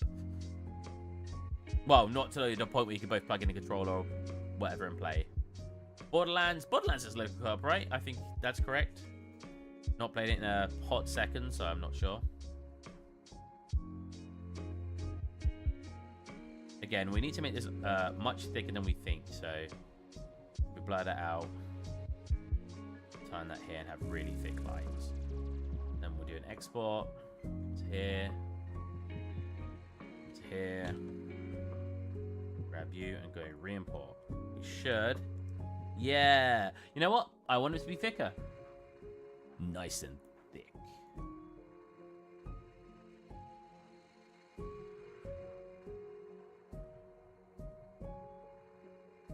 Yeah, that should be fine.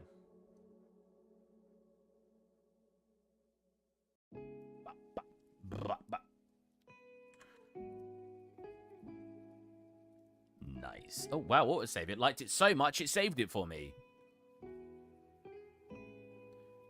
Okay. So I still think we're off with the color of the walls. I don't know, are we? Looks pretty similar. Definitely darker here. Yeah, look, it's definitely like a redder color. See that? Can't just grab. The problem is you can't just grab the color from the picture, because the color from the picture is drawn to look like it's receiving sunlight, so it doesn't work like that. Looking quite spot on. It's almost there. I think it needs to be a little bit more red. I think it's to the point where people actually wouldn't care, and I'm sitting here like, oh, it's not quite right. If we change that hue shift to maybe 14? Nope, other way around. 10. Like this. See that? A little bit more red. Just a fraction. Zoom in a bit. Oh. Whoa, why did everything freeze for a second? We've not got this matching. This is just like a noise because I don't feel like you'd notice it from a distance. Oh wait, we're doing it from here. Like a darker red. Or a deeper, like more saturated. Like that? No, definitely not like that. It's very difficult because it's very close, I think, what we got going on. Just like you can tell it's obviously a lot lighter. It's just more saturated. No, definitely not.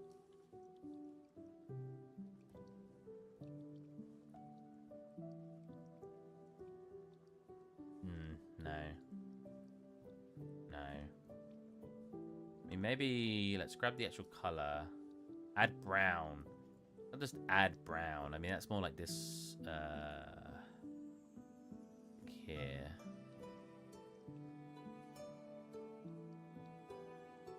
Oh, no, that's too brown. No.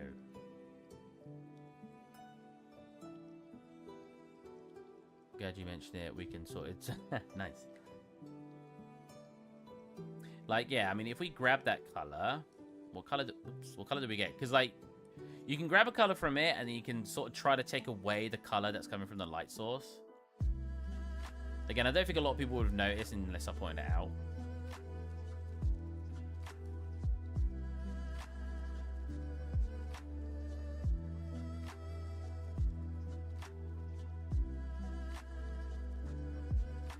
Stop.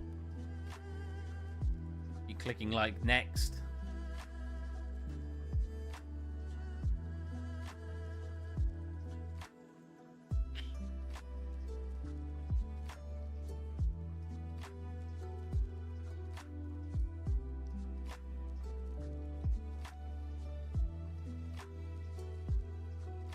No, that's not right at all. Man, this is difficult.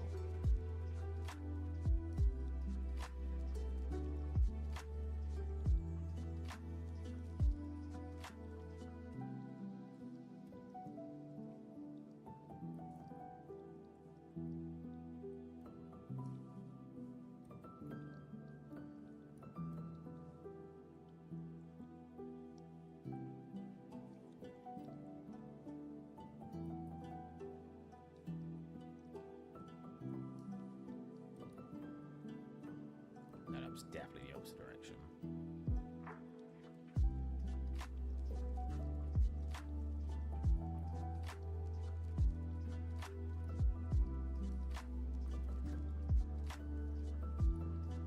Is it just the fact that we've got too much light hitting it? No, because that's coming out pretty good. I might just set it back to what we had and just say it was good enough. Like I said, I don't think it's that noticeable until I pointed it out. And it might just be a color difference I can't match because concept versus art. I mean,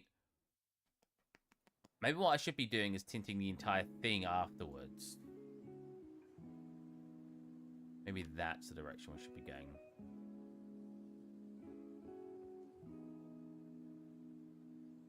Yeah, like that. So you see the whole thing change.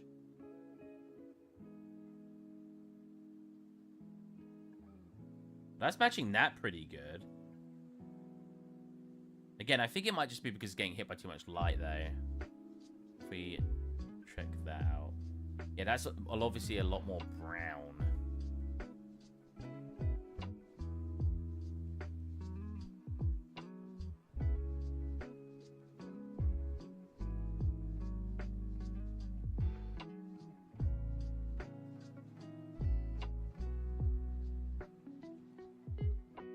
So it's getting more saturated, which is weird.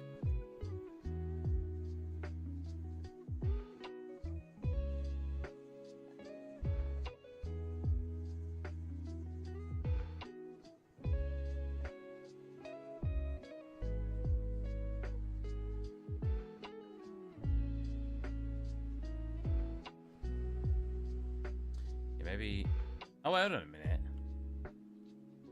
Oh, it's because the exposure's changing when I get close.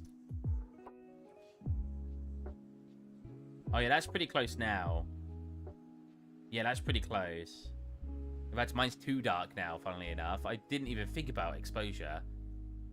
That's a rookie mistake. Yeah, that's probably closer now. Oh, yeah. It's not perfect, but yeah, that's pretty close. Rookie mistake, lads. Rookie mistake. Steve's an amateur. Amateur hour over here. Come on. Oh, I just closed the freaking image. I'm smart. I'm so smart. Close my reference image.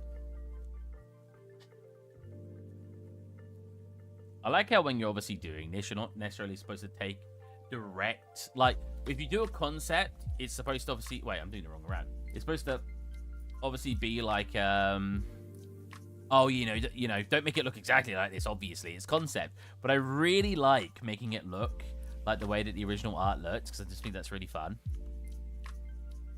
Yeah, I've taken a little too far with making it look like the concept, but it looks awesome, and I like it. And no one can tell me to stop. No one can make me stop. You know what? That's probably more accurate.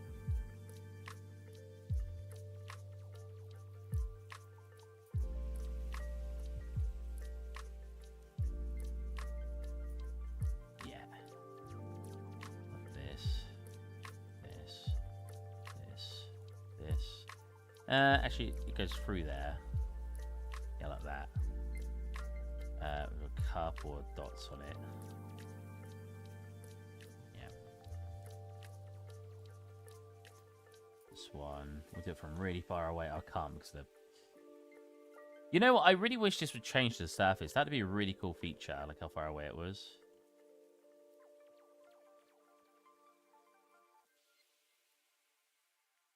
You know what? That looks more like this. It goes... bends upwards a little bit. None in that one. One in this one.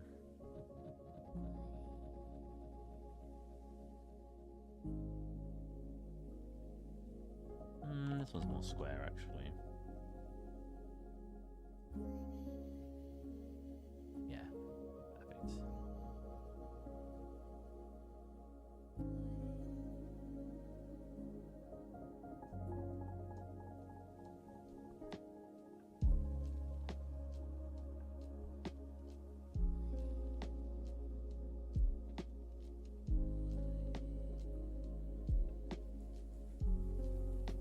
Hey, nice. Such a small feature. Oh, but it looks so cool. Yeah, it's that little bit extra. Because I am a little bit extra.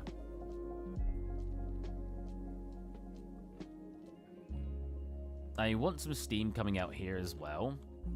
So I kind of want a duplicate of this. I'm using Cascade because I have this material made before. So I was like, meh, why not? So it's not... This isn't thingy based, is it? I can't rotate it. No, how do I do that again in Cascade? It's like local. Can't remember. It's been a while. I know how to do it in Niagara, ironically enough, but what we can do... Oh, and I want this to leak out of that side one, not shoot out like it is on the vent. I just want it to be like a... Like it's just sort of a slight mist coming away from it, but I still want it to look stylized. So I need it to...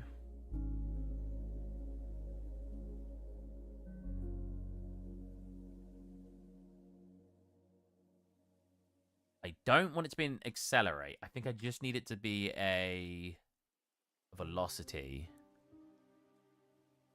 Velocity. Constant. There you go.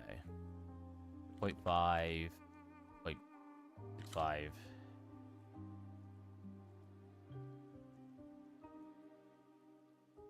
Whoa, what's even going on? Oh, it's changing scale. I don't even know if I need the size by life. They're basically just like this. Whoa, look at that. Whoa.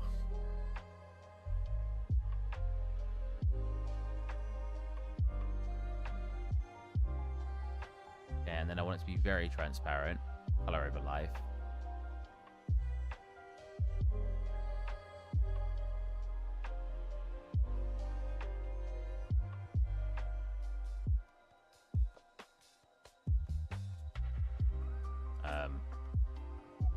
Oh. Oh no, it's there.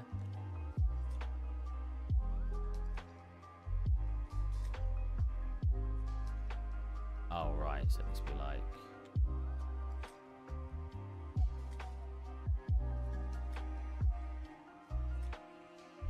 Whoa. That's not doing what I thought it should be doing at all.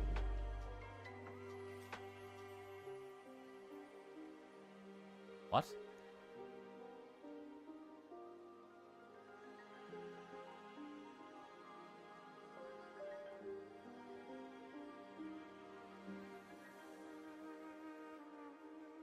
I'm very confused.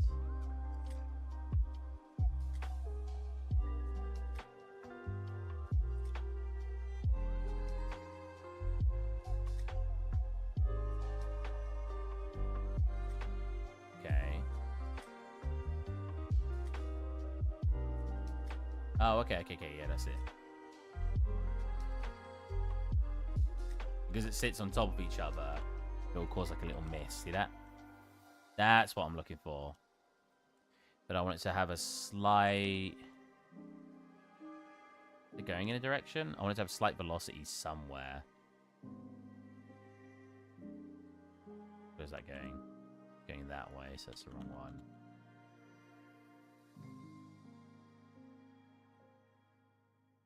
Alright, so it's that one. So -5. What's -5 do? Way too much, because we need to overlay. Well, we don't necessarily need to overlay. Can have the alpha higher. Oh, you're heading to sleep. Have a good one, man. Sorry, I took a while to see that. So like -1, and then like a minus. That's still too much. Minus.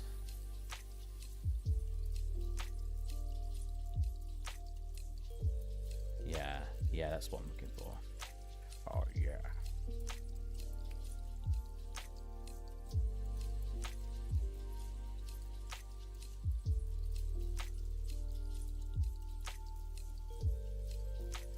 No, why it's going up. Oh, is that just because that's where it spawned from? Right, I'm being an idiot. If I were to do this, it reset it.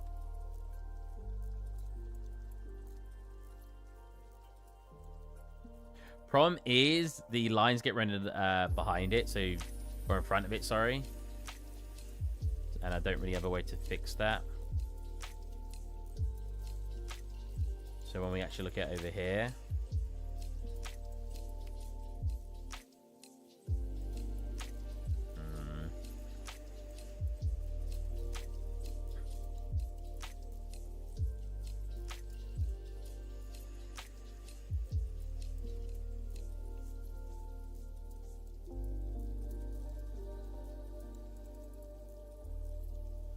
wait, what did that? Wait, that should only be scaling in one axis, should it not? There only been a few games like this style, and I love it. I'd count Borderlands, but that's its own style. Yeah, true. It is hard to count Borderlands.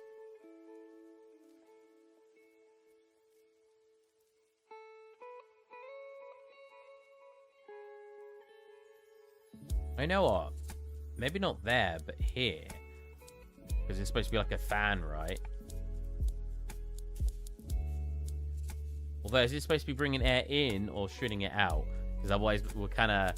I feel like that was right over here. That's the, like, where it's supposed to come out, right? And it's where it's supposed to go in. Yeah, I think it was technically in the right way. Right way, right space.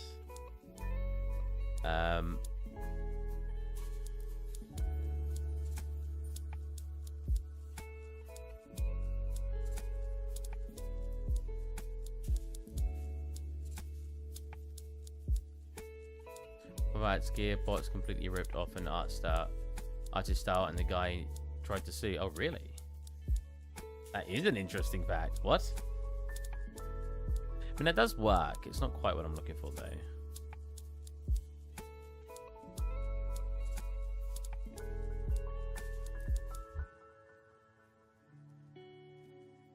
see it.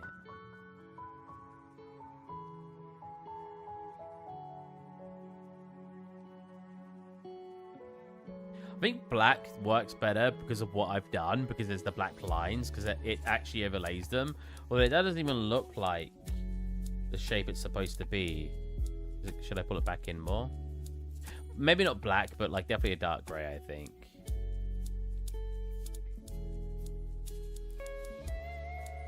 Yeah, that looks a bit better.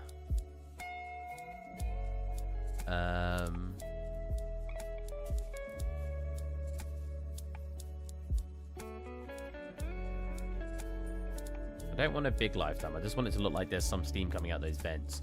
So lifetime can actually be pretty short.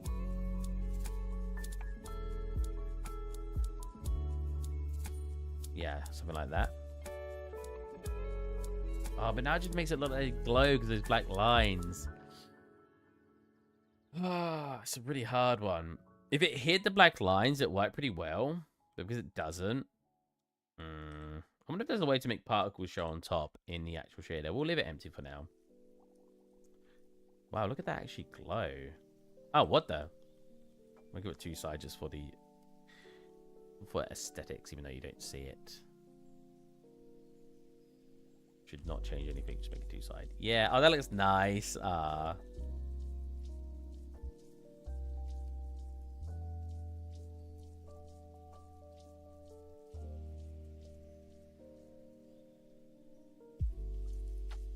See, I could turn this into a little pack and then try to make a city out of it. Because I've got brick, I've got concrete. I've got a canopy texture now. I could just do a whole like little city with it. I just need a road texture, which I could literally just use this and then put black lines using a using decals, like the actual road lines. Like, yeah, I could make a pack out of what I'm making here. And then I could make the pack not look like the concept art and then go, here you go, guys. And then sell it. Because everything's made by me still.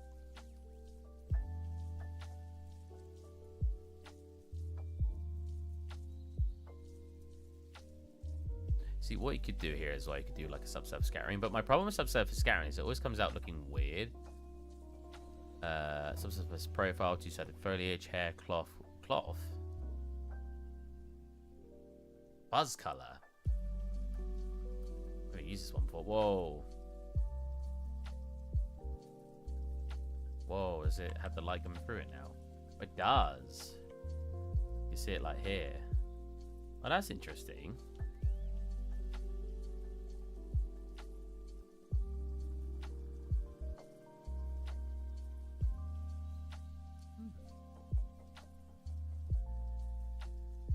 Flip that for the court case. Good, good. Wait, for me, right? Not for the other guy to win. Cat's left. The bush is left. I mean... what I'm going to do for the bush, I think, or the plant, is take what I did in my other environment. What? 5.2? Yeah, I can... oh, no, because I need the mesh. I'm just going to use leaves, I think, and then I'm going to just throw them in. This is not cutting me out well today. It keeps getting my blanket behind me.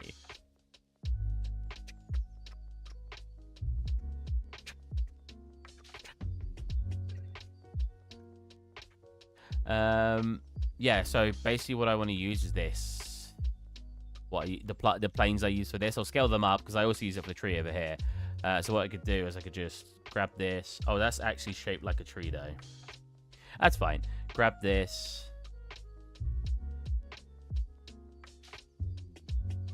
Good. Thank you.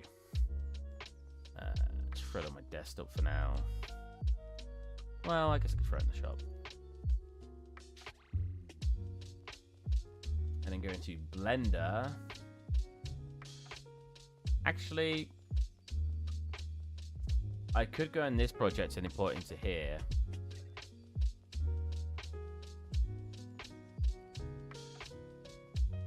It really comes together greatly. Thank you.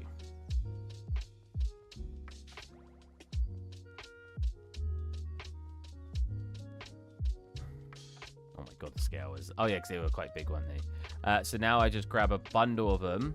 Oh, my God. Which is a little bit harder than I thought it would be. I could technically grab it and make it the shape.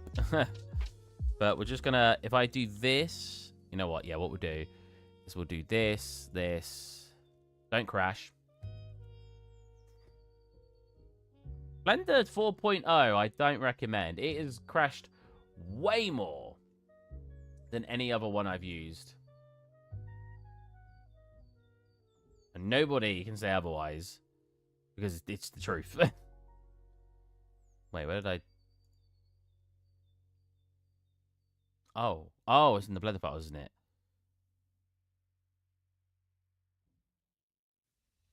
My worry with saving that is like, I'm afraid I'm going to double click something else to save over it. I worry about that a lot because there's no like, are you sure you want to wipe this file in Blender? Okay, let's try that again.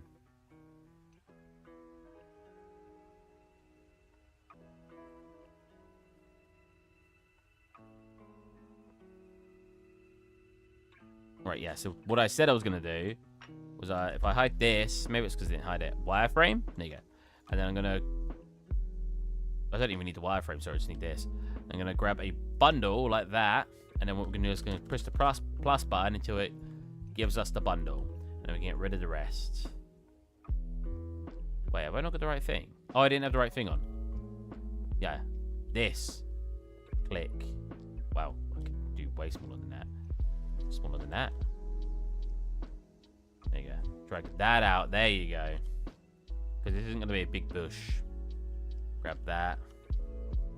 Unhides. No. Wait, what? Oh, yeah, it's there, yeah.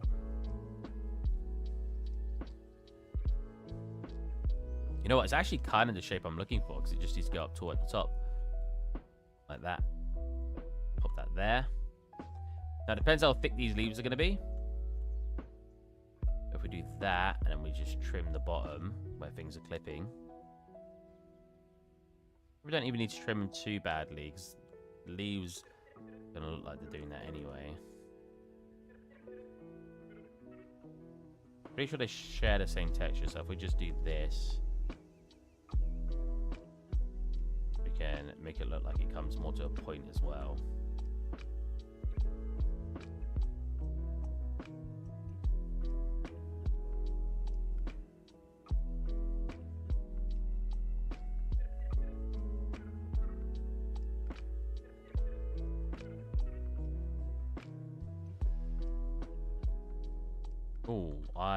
Oh, is it just because they're two-sided? Let me turn off two-side. Oh, there you go. Oh, wait, yeah, it looks way better already. That will probably work.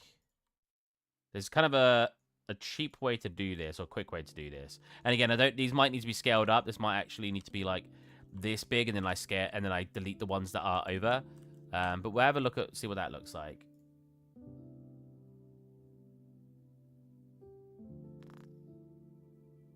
Just go SM_ plant. Because I'm exporting it from... Oh! Selected object. That would have been a huge mistake.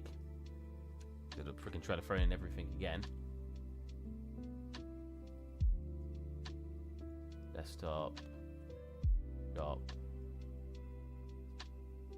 SM plant. SM plant. Oh, hopefully it'll come in with the texture. I hope so.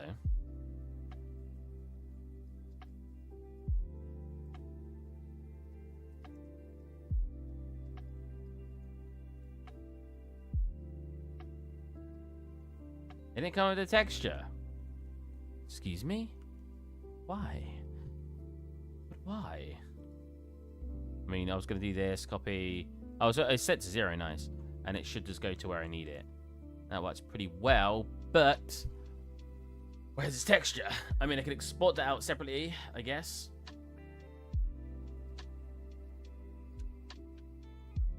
Yeah, I think the leaves might be too big, but again, we'll see. Oh. Or maybe it does have a texture then. It's because I'm just using an alpha. Leaf alpha. Oh no, because it should have come in. No. I don't think it should have.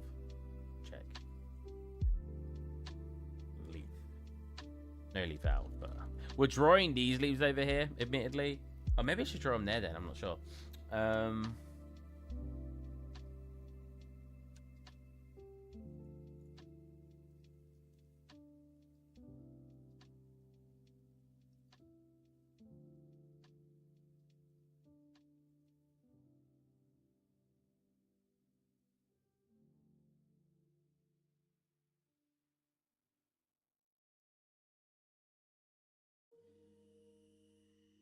Huh?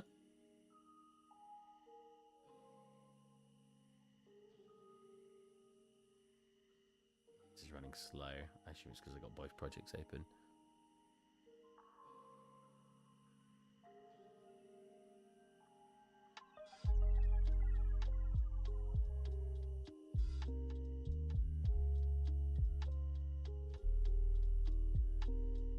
It's got a lot of materials open. Let me oh,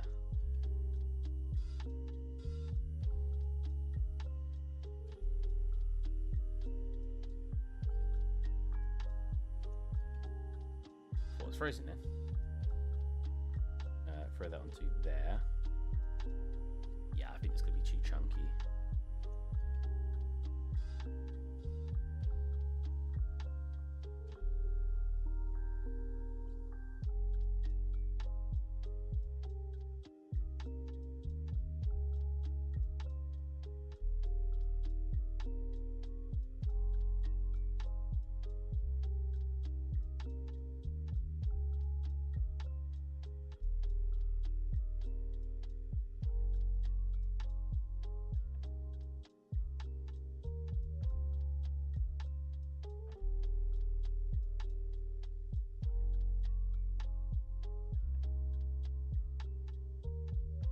It still works.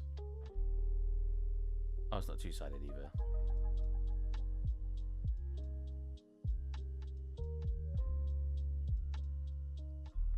I mean, I think it looks good. I just think it might be too chunky.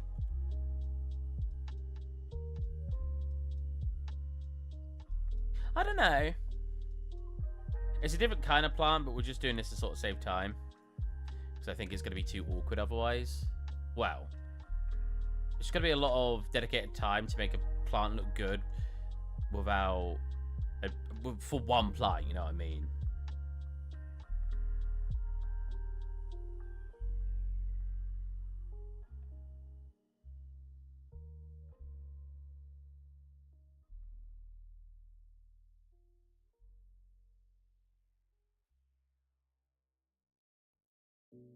Oh, there you go. Give it a little bit of a subsurface scattering to slightly increase. Like that.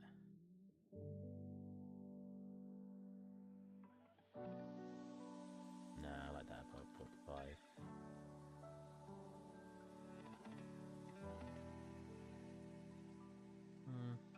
I like it at 0.7.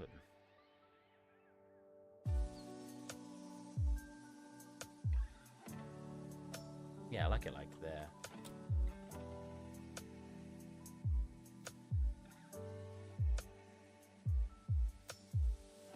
Yeah, I think that works. Color needs to be a little bit duller. Like I said, a fraction like that, fraction like that, and a fraction like that. I know you can't see this because I have a screen, but yeah, around there.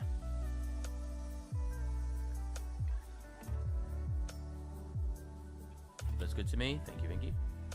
Wait, I swear it just got round me darker, it's got far away. Well, now it looks too dark. Yeah, now it looks too dark. I think it's because when it brightens up, I want to get more saturation. Yeah, I like that. Yeah, you know what? That looks pretty good. Yeah, I like that. Oh.